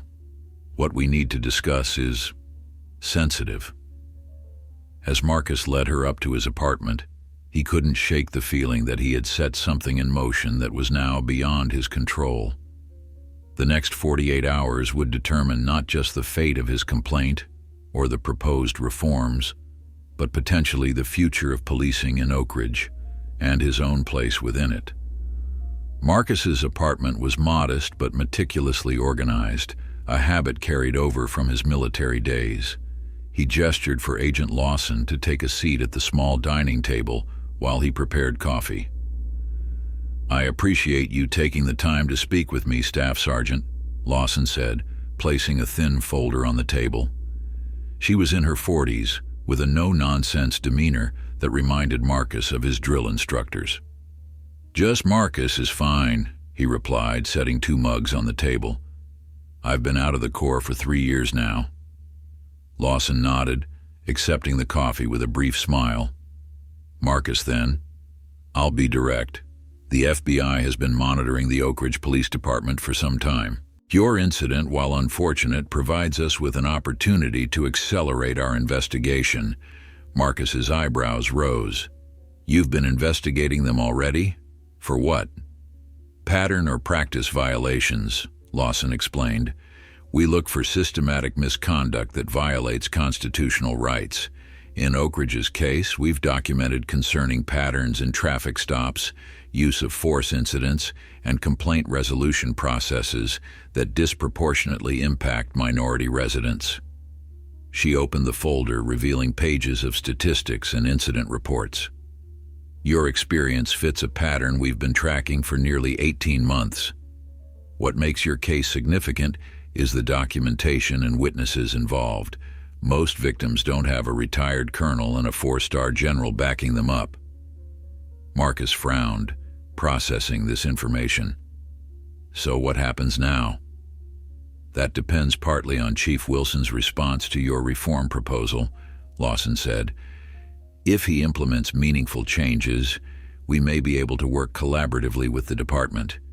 If he resists or attempts to minimize the issues, we'll likely proceed with a formal investigation which could lead to a consent decree, federal oversight of the department until specific reforms are achieved." Marcus sipped his coffee, weighing the implications. "And my role in all this?" "Your testimony would be valuable, both regarding your personal experience and any other incidents you become aware of through your community connections." She paused, studying him. "I understand you're applying to the police academy. That's an interesting choice, given the circumstances." "I still believe in the mission," Marcus said simply. "Protect and serve. The system needs good people working from within." Lawson nodded, seemingly satisfied with his answer. "We need reformers on both sides of the badge, but be prepared. This path won't be easy. You're already facing resistance, and it will likely intensify." "I've noticed," Marcus said dryly, thinking of Daniels and the protesters. "It's more than just a few disgruntled officers," Lawson warned. "The police union is powerful, and they view any criticism as an attack on all officers. They'll try to discredit you, possibly dig into your past for anything they can use against you." Marcus met her gaze steadily. "They won't find anything." "Everyone has something," Lawson replied. "A mistake, a bad day, a moment of poor judgment. The question is whether you're prepared for that level of scrutiny." Before Marcus could respond, his phone rang, Reynolds calling. "I need to take this," he said, excusing himself and stepping into the kitchen. "Johnson," Reynolds said when he answered, "have you seen Wilson's statement? He just released it to the press." "No, I've been meeting with an FBI agent who showed up at my door." "What does it say?" Reynolds made a sound of surprise but stayed focused. "He's implementing a modified version of our reforms, community oversight board, implicit bias training, body cameras for all officers. But he's stretching the timeline to 18 months instead of 6, and he's keeping Daniels on active duty during his retraining. Marcus glanced at Agent Lawson, who was discreetly reviewing her notes. "Half measures," he said quietly. "Exactly," Reynolds agreed. "Enough to make it look like he's taking action, not enough to create real change, and the timing is no coincidence. He released this right before the city council meeting tomorrow, hoping to diffuse the situation." After finishing the call, Marcus returned to the table. Lawson had already gathered her materials. "I heard enough," she said. "Wilson's response is what we expected. Cosmetic changes designed to reduce pressure without addressing the underlying issues." "What's your next move?" Marcus asked. "We continue our investigation," she replied, handing him a business card. "And I'd like you to keep this channel open. Anything you observe or experience that suggests ongoing problems within the department, I want to know about it." After Lawson left, Marcus spent the evening preparing for the city council meeting. He drafted his remarks, trying to balance personal experience with the broader issues at stake. Around midnight, he finally fell into a restless sleep, only to be awakened at 3 a.m. by the sound of a car engine revving loudly outside his window. He approached cautiously, staying to the side of the window as he'd been trained. A patrol car sat idling in front of his building, its headlights illuminating the empty street. After about 30 seconds, it drove away slowly, no lights or sirens. Just a reminder, we know where you live. Marcus didn't sleep much after that. The next day passed in a blur of preparation and media avoidance. Local reporters had somehow obtained his phone number and email, flooding both with requests for interviews. He declined them all, following Reynolds' advice to save his comments for the council meeting. By the time he arrived at City Hall that evening, the chambers were already packed. One side of the room was filled with officers in uniform and their supporters, many wearing blue ribbons. The other side was a diverse group of community members, including Diane Washington and others from her community action group. Reynolds sat in the front row of this section, nodding to Marcus as he entered. Councilwoman Rodriguez approached him in the hallway. "Ready?" she asked quietly. "As I'll ever be," Marcus replied.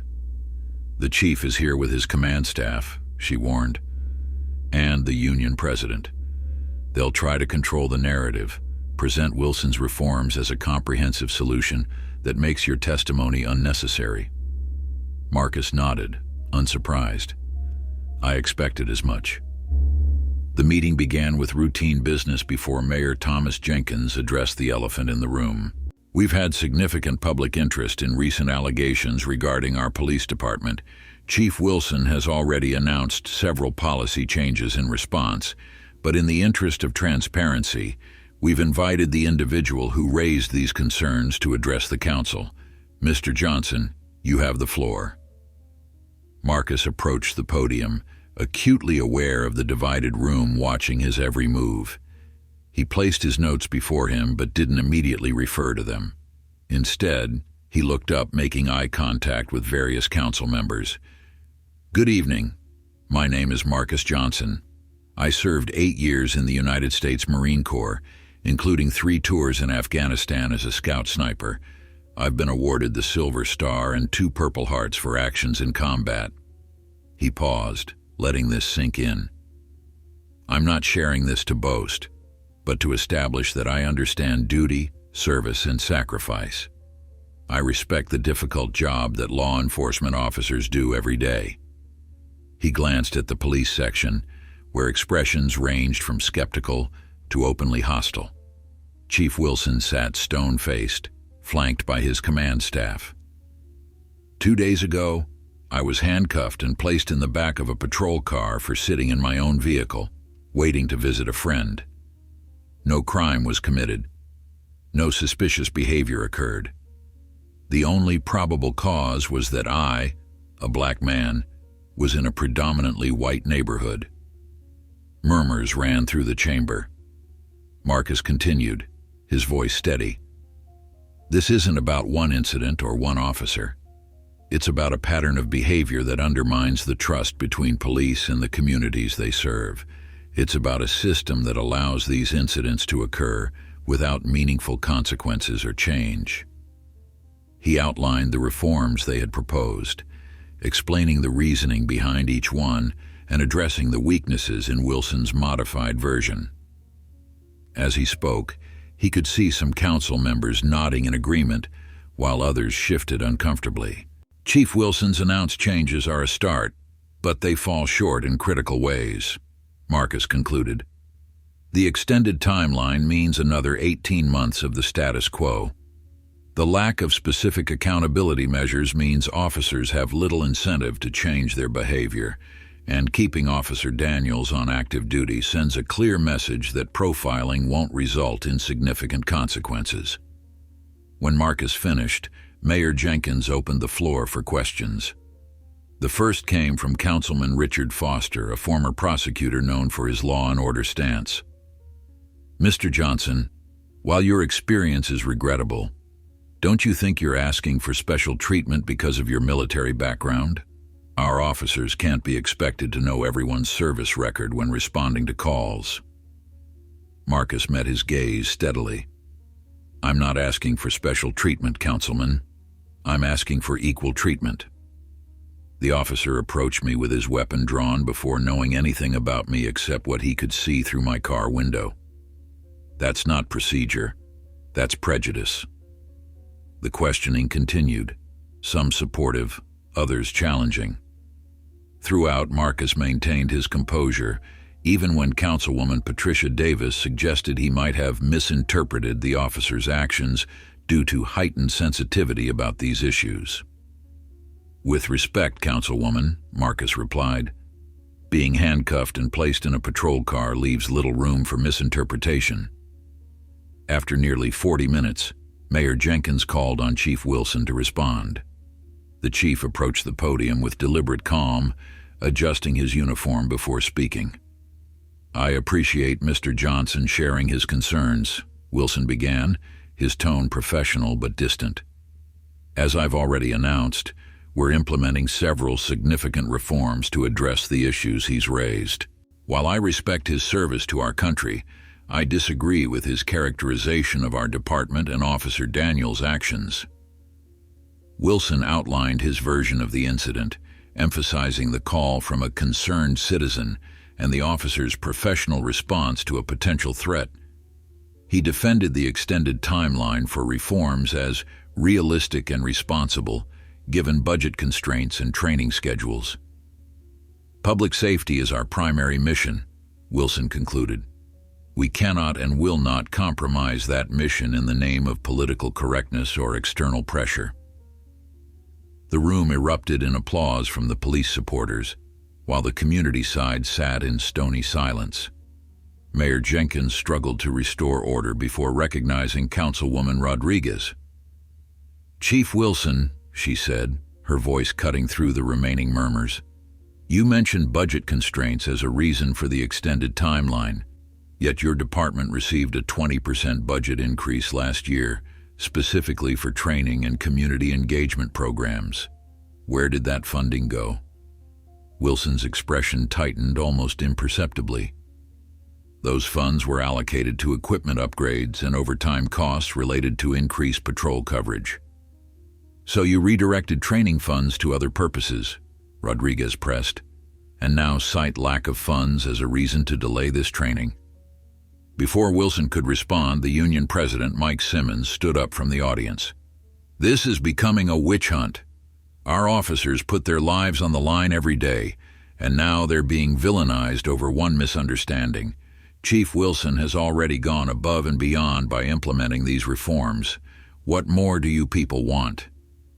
The chamber descended into chaos, with shouting from both sides. Marcus returned to his seat beside Reynolds, who leaned over to whisper, "This is exactly what we needed, them showing their true colors in public." As Mayor Jenkins finally restored order and moved to close the meeting, Marcus noticed Officer Daniels watching him from across the room. his expression a mix of anger and something else, calculation perhaps. A warning bell went off in Marcus's mind. This wasn't over, not by a long shot. The aftermath of the city council meeting spilled onto the steps of City Hall, where supporters from both sides continued their heated exchanges under the glow of streetlights and news cameras. Marcus followed Reynolds through a side exit, avoiding the main crowd. "That went about as expected," Reynolds said as they walked briskly toward the parking lot. "Maybe even better. The union president losing his cool on camera was a gift." Marcus wasn't so sure. The division in that room had been palpable, raw emotions fueling both sides. This wasn't the calculated, mission-oriented approach he was accustomed to. This was messy, personal, and unpredictable. "Now what?" he asked as they reached Reynolds's car. "Now we wait," Reynolds replied. "The council will vote next week on whether to accept Wilson's modified reforms or demand the full package we proposed. In the meantime, the media coverage continues and public pressure builds." As if on cue, Marcus's phone buzzed with a text from Diane Washington. "You were incredible in there. My group is organizing a community forum tomorrow night. Would you consider speaking? People need to hear directly from you." Marcus showed the message to Reynolds, who nodded approvingly. "Good. The more visible you are, the harder it becomes for Wilson and the council to sweep this under the rug." After agreeing to attend the forum, Marcus drove home, hyper-aware of his surroundings. No patrol cars followed him this time, but the feeling of being watched lingered. When he arrived at his apartment building, he took a moment to scan the parking lot and surrounding streets before getting out of his car. Old habits from combat zones, now useful in his own neighborhood. Inside, he found a note slipped under his door, a simple white paper with typed text. "Back off before this gets worse for you." No signature, no identifying marks, just a warning. Marcus photographed the note before carefully placing it in a plastic bag. Evidence, though, of what exactly, he wasn't sure yet. He texted the image to Reynolds and Agent Lawson, then did a thorough check of his apartment. Nothing seemed disturbed, but he double-checked the locks before finally allowing himself to relax slightly. Sleep came fitfully, interrupted by phantom noises and the constant replay of the day's events in his mind. By dawn, he had given up on rest and was doing push-ups on his living room floor when his phone rang. It was Agent Lawson. "I received your message," she said without preamble. "This escalation is concerning but not unexpected. Have you noticed any surveillance, anyone following you?"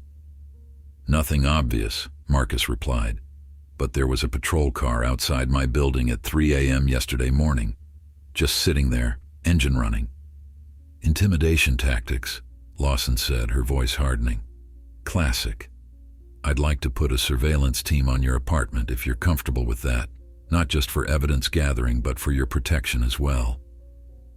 The idea of being under FBI surveillance was strange, but Marcus agreed.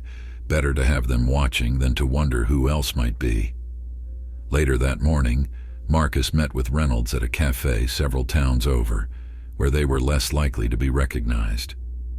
The colonel had already been busy, reaching out to his contacts and monitoring the fallout from the council meeting. "The media coverage is mixed," Reynolds reported, showing Marcus several news articles on his tablet.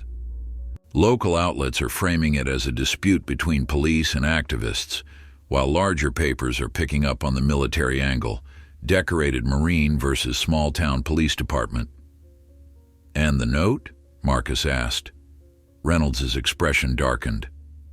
"Lawson's having it analyzed, but don't expect much. These types are usually smart enough to avoid leaving evidence. The real question is who sent it. Daniels acting alone, or something more official?" "Does it matter?" Marcus asked. "Either way, they're trying to scare me off." "It matters for strategy," Reynolds explained. "If it's just Daniels and a few buddies, that's one thing.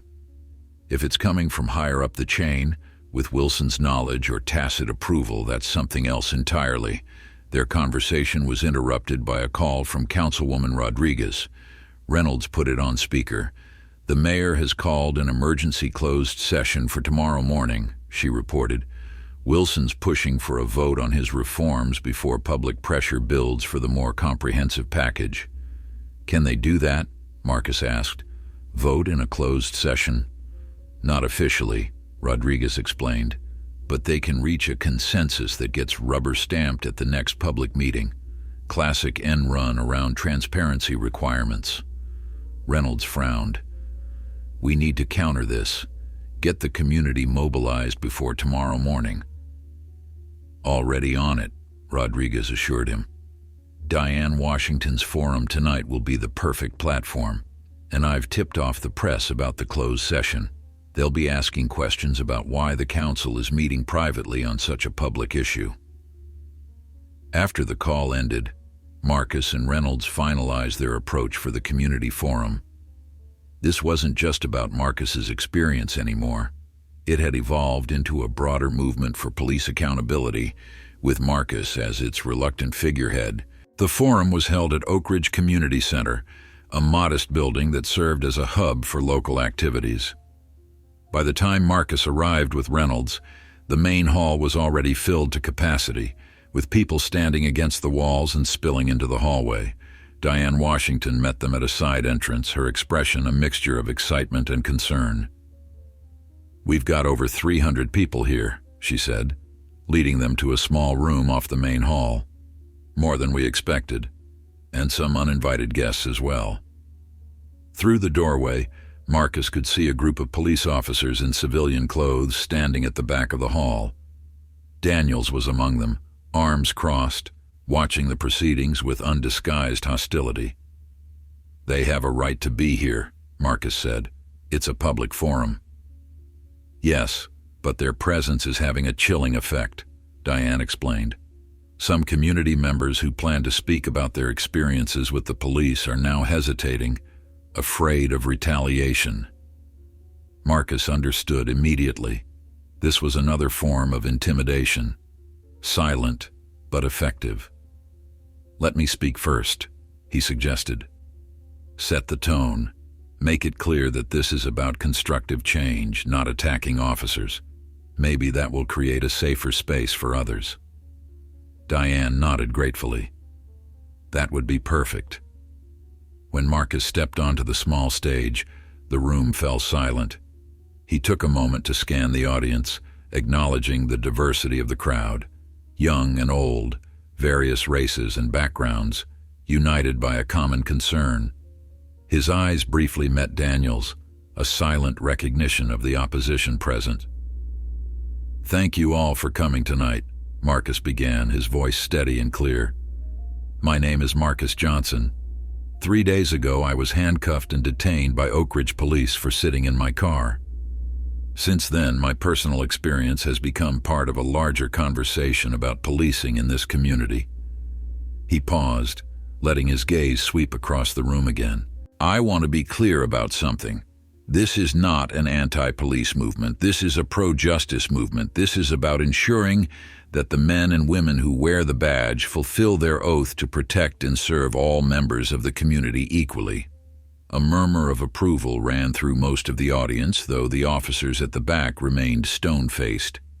The reforms we're advocating for would benefit everyone, citizens and officers alike. Better training, clearer guidelines, and meaningful accountability don't just protect the public. They protect good officers by giving them the tools and support they need to do their jobs effectively and ethically. For the next 15 minutes, Marcus outlined the proposed reforms in detail, explaining how each element addressed specific issues within the department.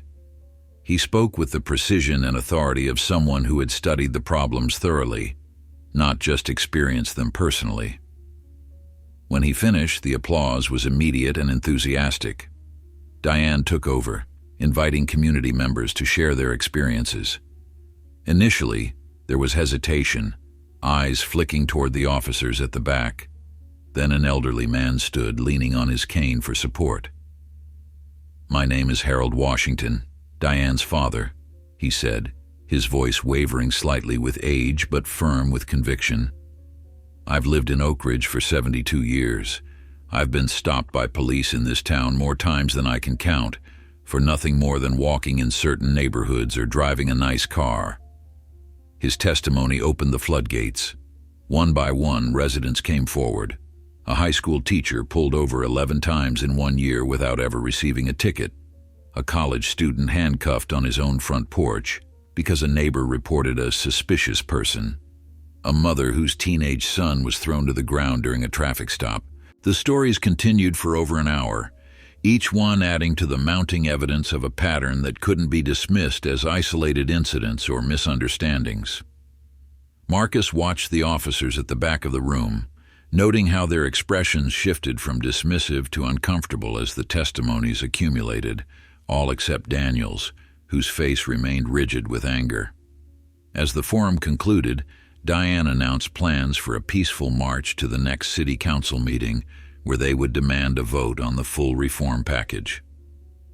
The crowd's energy was palpable, a community finding its voice after years of silent endurance. Marcus was surrounded by people wanting to shake his hand or share their own stories as he tried to make his way out. Reynolds had stepped outside to take a call, leaving Marcus to navigate the crowd alone. He was speaking with a young mother when he felt a presence behind him. Turning, he found himself face to face with Daniels. "Quite a show you're putting on," Daniels said, his voice low enough that only Marcus could hear. "Got them all worked up with their imagined grievances." "There's nothing imagined about what happened to me," Marcus replied evenly, "or to any of the people who spoke tonight." Daniels stepped closer, invading Marcus's personal space. "You think you're making things better?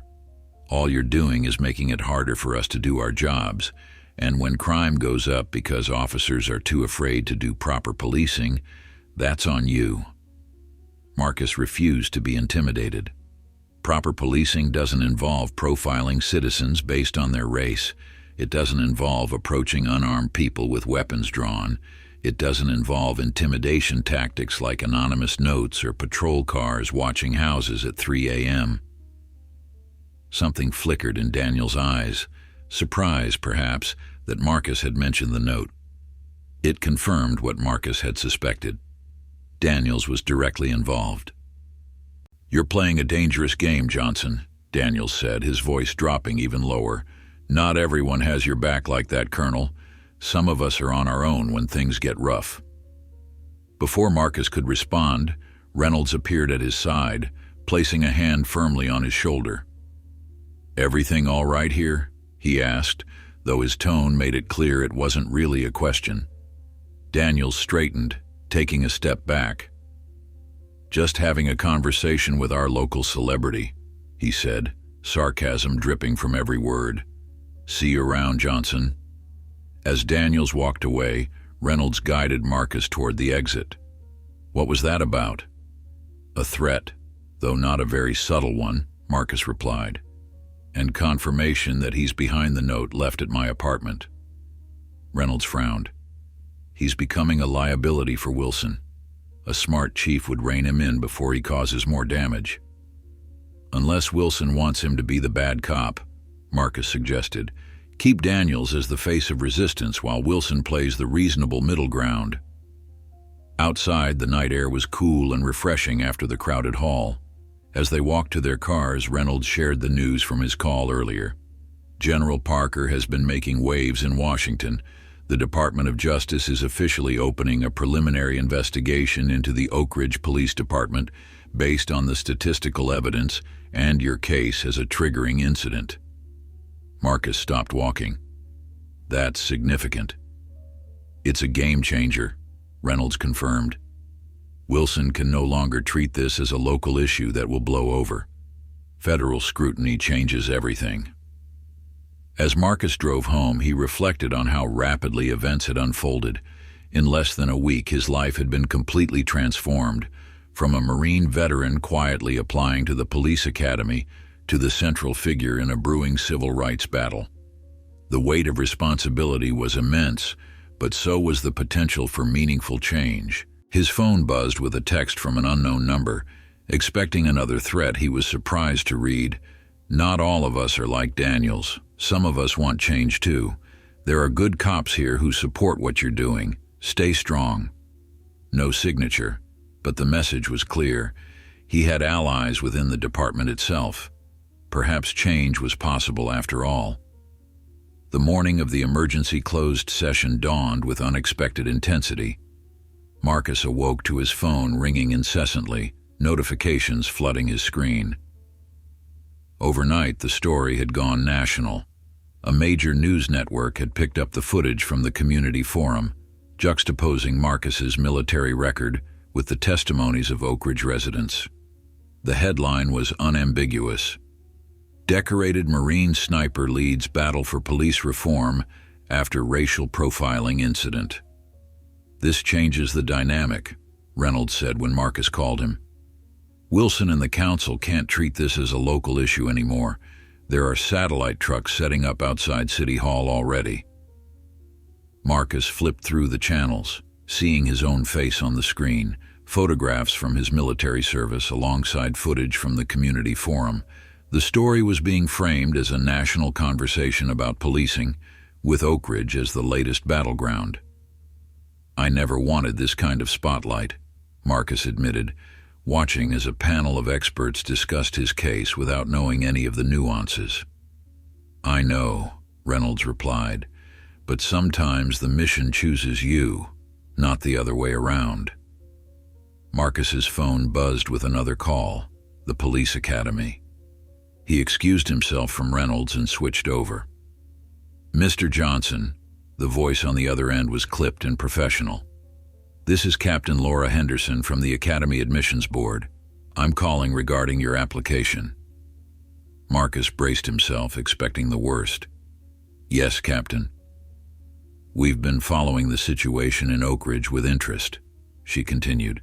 "Your application was already strong, but your handling of this situation demonstrates exactly the kind of leadership and integrity we look for in candidates." Marcus blinked, surprised by the direction of the conversation. "Your interview has been fast-tracked. The board would like to see you next Monday at 0900. And Mr. Johnson, not everyone in law enforcement is resistant to change. Some of us recognize it's long overdue." After ending the call, Marcus sat in stunned silence. He had expected his activism to hurt his chances at the academy, not enhance them. Perhaps the winds were shifting faster than he realized. His contemplation was interrupted by a text from Councilwoman Rodriguez. "They've moved the closed session to the mayor's private office to avoid the media. 10 a.m. I'll keep you posted." Marcus forwarded the information to Agent Lawson, who responded immediately. "DOJ officials arriving tomorrow. Formal investigation announcement expected by end of week. Keep pressure on council today." The pressure was indeed mounting from all sides. Social media was ablaze with the hashtag Justice for Marcus, though Marcus himself had avoided all platforms since the story broke. His phone continued to ring with interview requests, which he declined on Reynolds' advice. The colonel was coordinating their media strategy, ensuring they maintained control of the narrative. Around 9:30 a.m., Marcus received a surprising call from Chief Wilson himself. "Johnson," Wilson said, his voice strained, "I think it's time we spoke directly man to man. This situation has spiraled beyond either of our expectations." "I'm listening," Marcus replied cautiously. "Meet me at Riverside Park in an hour," Wilson continued. "Just you, no Reynolds, no media. I have a proposal that might resolve this to everyone's satisfaction." Marcus's instincts immediately flared with suspicion. Why not discuss this at the station or after the council meeting? "Because by then positions will be entrenched," Wilson explained. "Right now there's still room for compromise. 1 hour, Johnson, east side of the park by the boat launch. It's quiet there this time of day." After Wilson hung up, Marcus immediately called Reynolds and Agent Lawson, explaining the chief's request. Both advised extreme caution. It could be legitimate, Lawson acknowledged. Wilson might be looking for a way to save face while implementing the reforms, but it could also be a setup. "I'll have a surveillance team in place," she promised. "They'll keep their distance but maintain visual contact. If anything seems off, they'll intervene." Reynolds was more direct. "I don't like it. Wilson's backed into a corner. Desperate people make desperate choices." Despite their concerns, Marcus decided to go.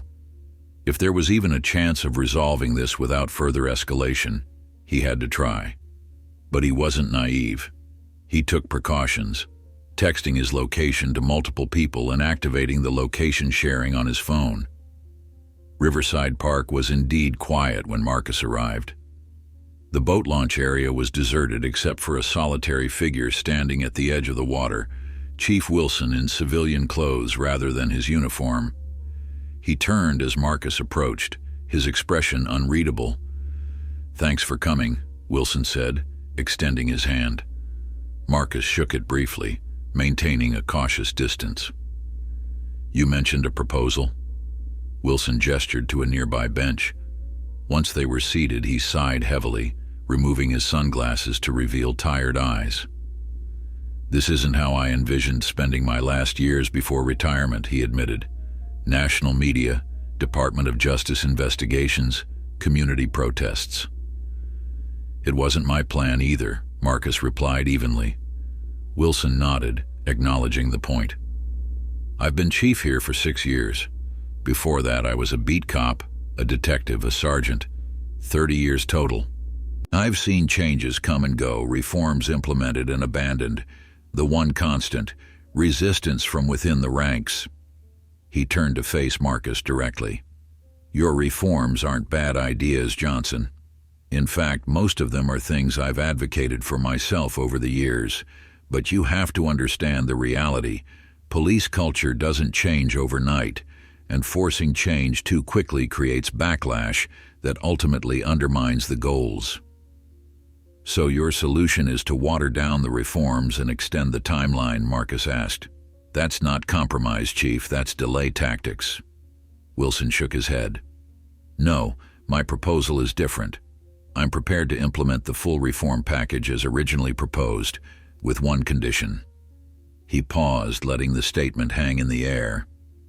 "You join the department as my special advisor on community relations and reform implementation, working directly with me, outside the normal chain of command." Marcus stared at him, caught off guard by the offer. "Why?" "Because you have credibility with the community that I don't," Wilson admitted frankly. "And because your military background gives you credibility with the officers that other reform advocates lack. You can bridge the gap that I can't." It was a compelling argument, and for a moment, Marcus considered it seriously. Then a thought occurred to him. "And what happens to Officer Daniels in this scenario?" Wilson's expression tightened slightly. "Daniels is a complicated case. He's well connected within the department and the union. Moving too aggressively against him would create significant internal resistance. So nothing happens," Marcus concluded. "He gets sensitivity training and continues as before." "There would be consequences," Wilson insisted, "but they need to be proportional and procedurally sound." Marcus stood up, understanding now why Wilson had wanted this meeting. "You're still trying to protect the status quo, Chief. You're offering me a position to co-opt the movement, not to lead genuine change." Wilson rose as well, frustration evident in his posture. "You're not seeing the bigger picture, Johnson. Change requires compromise. It requires understanding the constraints of the system you're trying to reform." "No," Marcus countered firmly. "Real change requires courage. It requires standing firm on principles, even when it's difficult. Especially when it's difficult." Their conversation was interrupted by the sound of a car door slamming nearby. Both men turned to see Officer Daniels striding toward them, his face contorted with anger. "So this is where you disappeared to," Daniels said to Wilson, his voice tight with barely controlled rage. "Making deals with him behind our backs." Wilson stepped forward, authority returning to his voice. "Officer Daniels, you are not authorized to be here. Return to your patrol immediately." Daniels ignored him, focusing his attention on Marcus. "You think you've won? You think your fancy general friends and media spotlight make you untouchable? You're destroying everything we've built." "Stand down, officer," Wilson commanded more forcefully now. "That's an order." But Daniels was beyond taking orders. Months, perhaps years of resentment had boiled over, catalyzed by the pressure of the past week. "You're selling us out," he accused Wilson. "After we stood by you, defended you. And for what? To appease this guy and his social justice crusade?" Marcus remained calm, assessing the situation with the detached clarity that had served him well as a sniper. Daniels was agitated, his right hand drifting near his hip where his weapon would normally be. Though in civilian clothes, the outline of what might be an off-duty firearm was visible under his jacket. "This isn't a crusade, Daniels," Marcus said evenly. "It's about accountability. It's about ensuring that the power you're given is used responsibly." "Don't lecture me about responsibility," Daniels spat. "You have no idea what it's like out there. Making split-second decisions that could mean life or death. Being second-guessed by people who've never worn the badge." "I know exactly what that's like," Marcus replied quietly. "I've made those decisions with a rifle in my hands and lives hanging in the balance. The difference is, when military personnel make mistakes, there are consequences. There's accountability." Something in Daniel's expression shifted, a dangerous glint in his eyes. "You think you're better than me because you were a Marine? Because you killed people from a safe distance? Try doing this job, dealing with the scum of the earth day after day, never knowing if you'll make it home." His hand moved toward his jacket, a motion that Marcus recognized all too well. In that moment, his combat training took over. He stepped forward rather than back, closing the distance between them before Daniels could fully draw his weapon. With precise movements, he grabbed Daniels' wrist, twisting it away while simultaneously sweeping his leg. Daniels went down hard, Marcus maintaining control of his arm in a joint lock that rendered him immobile without causing serious injury. "Don't," Marcus said simply, his voice deadly calm. "Don't make this worse than it already is." Wilson had drawn his own weapon, though whether it was meant for Daniels or Marcus wasn't immediately clear. "Let him go, Johnson," he ordered, his voice strained. From the tree line, FBI agents emerged, weapons drawn. "Federal agents," one called out. "Everyone stand down." Marcus released Daniels slowly, backing away with his hands visible. The situation had escalated beyond anything he had anticipated when he agreed to this meeting. As the FBI agents took control of the scene, separating the three men and beginning to take statements, Marcus caught Wilson's eye. The chief's expression was a complex mixture of resignation and relief, as if some inevitable confrontation had finally occurred. Later, sitting in Agent Lawson's temporary office while the incident was processed, Marcus reflected on how quickly things had spiraled out of control. Daniels was being held pending charges for attempted assault, possibly worse depending on his intentions with the weapon. Wilson was cooperating with the FBI, his position as chief now precarious at best. "You handled yourself well out there," Lawson said, returning with 2 cups of coffee. "Most people would have panicked when Daniels reached for his gun." "I'm not most people," Marcus replied simply. "No, you're not," she agreed. "Which is why this whole situation has unfolded the way it has. You were the wrong person for them to target, Johnson. The wrong person at the right time." His phone buzzed with a message from Reynolds. "Council meeting canceled. Mayor calling emergency session tomorrow with DOJ officials present. This ends now." Marcus showed the message to Lawson, who nodded in satisfaction. Daniels did us a favor, ironically. His actions today will accelerate everything, the investigation, the reforms, all of it. At what cost? Marcus asked quietly. This could tear the department apart. Sometimes, Lawson replied, a system needs to break before it can be rebuilt properly. The question now is whether you still want to be part of that rebuilding. It was the same question Marcus had been asking himself since this began. Did he still want to join a police force that had shown such resistance to change? Could he be more effective from within the system or outside it? The answer wasn't clear yet, but one thing was certain. There was no going back to the life he had before that fateful afternoon in his car. Whatever path he chose next would be forever shaped by the events of the past week, by the stand he had taken when pushed to his limit. As the sun began to set outside Lawson's window, Marcus made a decision. Tomorrow would bring new challenges, new confrontations, but tonight he would call General Parker and thank him, not just for his intervention, but for showing Marcus that sometimes the most important battles weren't fought on distant battlefields, but in the communities we call home. 6 months later, Marcus stood at the podium in the Oak Ridge Police Department's newly renovated community room. Behind him hung a plaque dedicating the space to transparent communication and community partnership. Before him sat a diverse group: newly graduated police cadets, city officials, community leaders, and federal monitors. Their faces reflected varying degrees of optimism, skepticism, and cautious hope. When I first came to Oak Ridge, Marcus began, his voice steady and clear, I had a simple goal: to become a police officer. I believed that with my military background and personal experiences I could make a difference from within the system. He paused, allowing his gaze to travel across the room. What I didn't expect was that the journey to wearing this badge would transform not just my path, but the path of an entire department. The changes of the past 6 months had been swift and comprehensive. After Daniels' attempted assault at Riverside Park, the dominoes had fallen rapidly.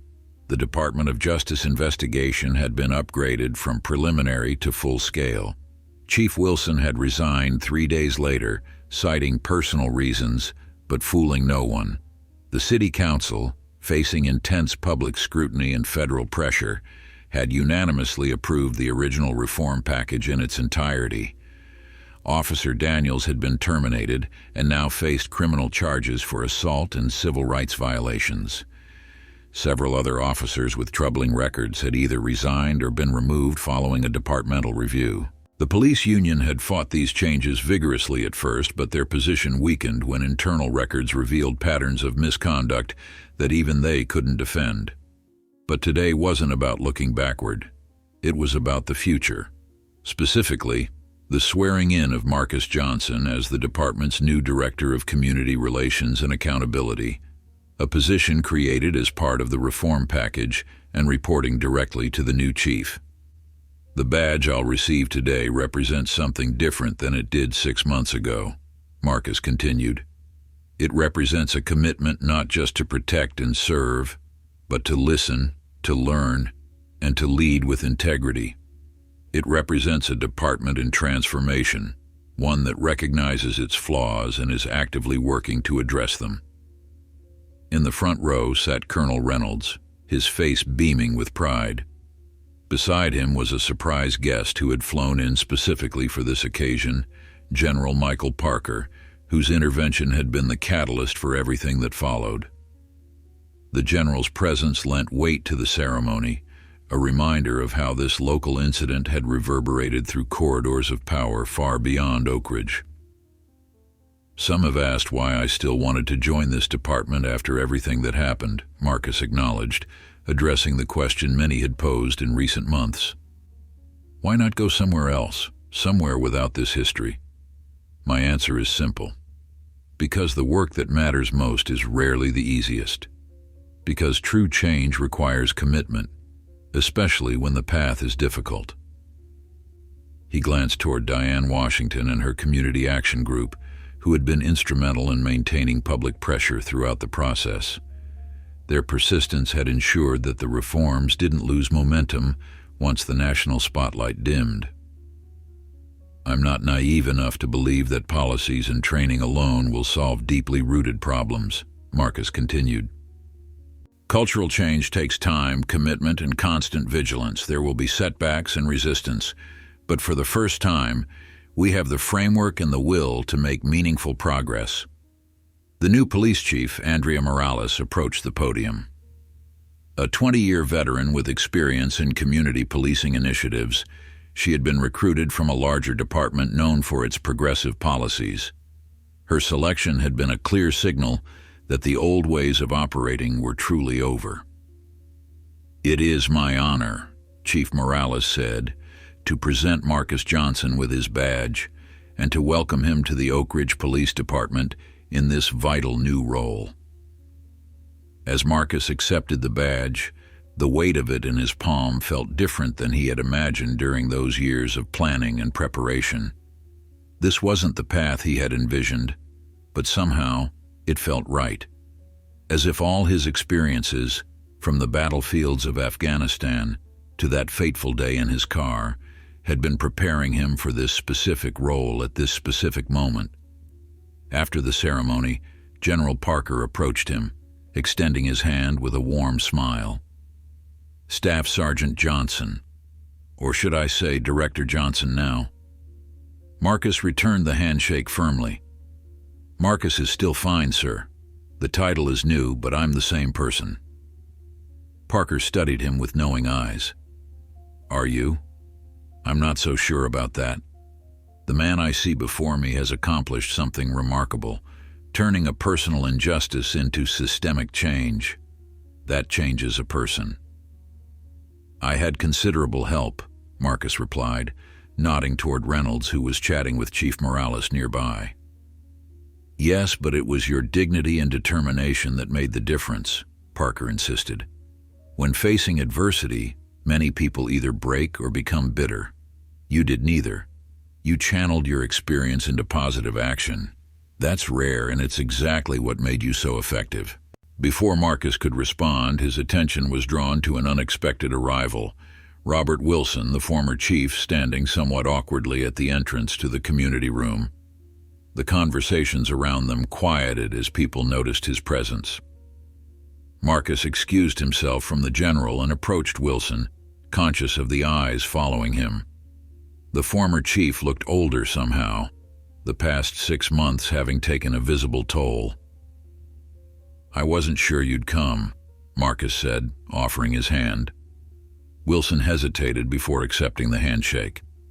"I almost didn't, but it seemed important to acknowledge what's happening here." They moved to a quieter corner, away from the curious onlookers. Wilson cleared his throat, clearly uncomfortable but determined. "I owe you an apology, Johnson. Not just for what happened that day with Officer Daniels, but for a lot of things. I spent 30 years telling myself I was one of the good ones, that I wasn't part of the problem. It took losing everything to realize how much I was complicit by looking the other way."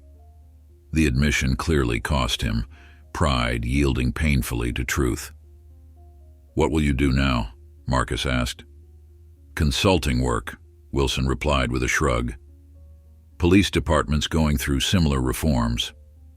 Turns out my experience, both the failures and the lessons learned, is valuable." Marcus nodded, appreciating the irony. "Sometimes our greatest mistakes become our greatest teachers." "Just don't make the same mistakes I did," Wilson said, his voice dropping.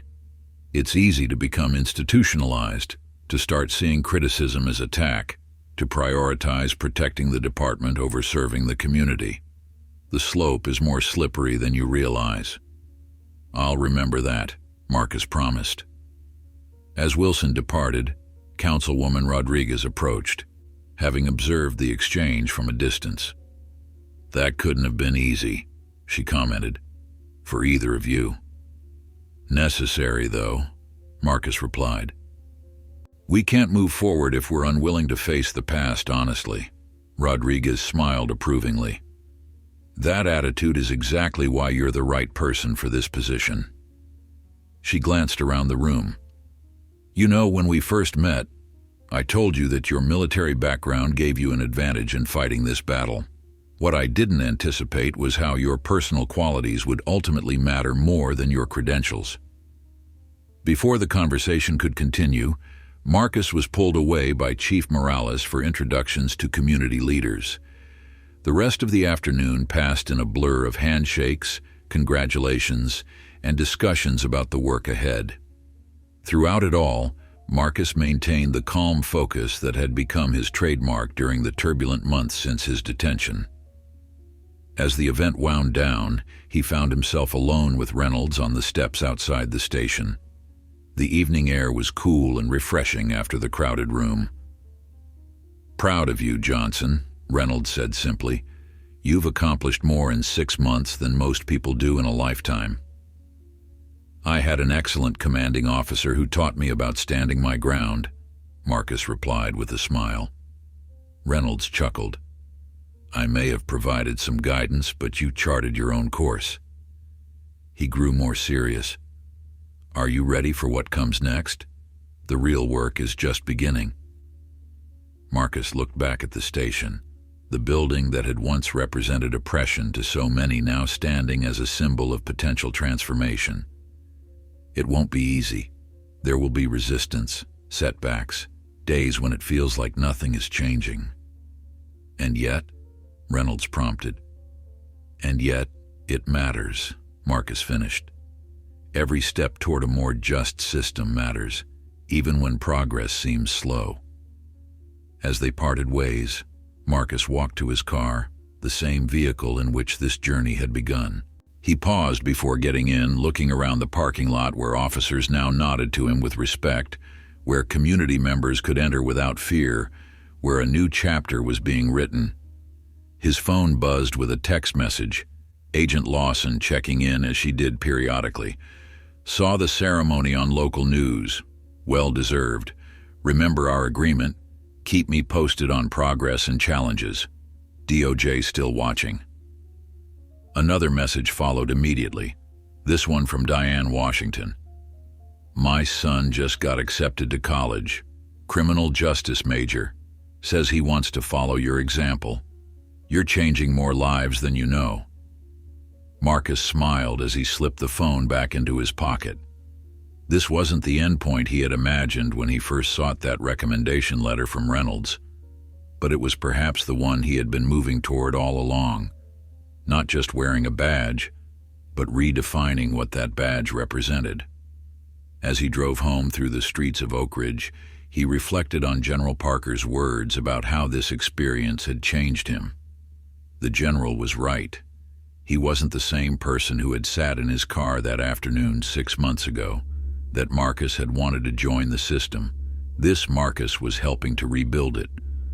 The transformation of one man and one department was just the beginning. There were other Oak Ridges across the country, other officers like Daniels, other systems resistant to change. But there were also other Marcus Johnsons, people of principle willing to stand their ground when confronted with injustice, people whose experiences could become catalysts for change rather than badges of victimhood. That evening, as Marcus hung his new badge beside his military decorations, he thought about the distance between the battlefield where he had earned those medals and the community where he would now serve. Different landscapes, different challenges, but the same core mission: protecting the values that made America worth fighting for: justice, equality, and the promise that every person deserves to be treated with dignity and respect. The journey had just begun, but for the first time since leaving the Marines, Marcus felt the same sense of purpose that had once guided him through the most challenging missions. This was his new deployment, his new battlefield, and he was ready.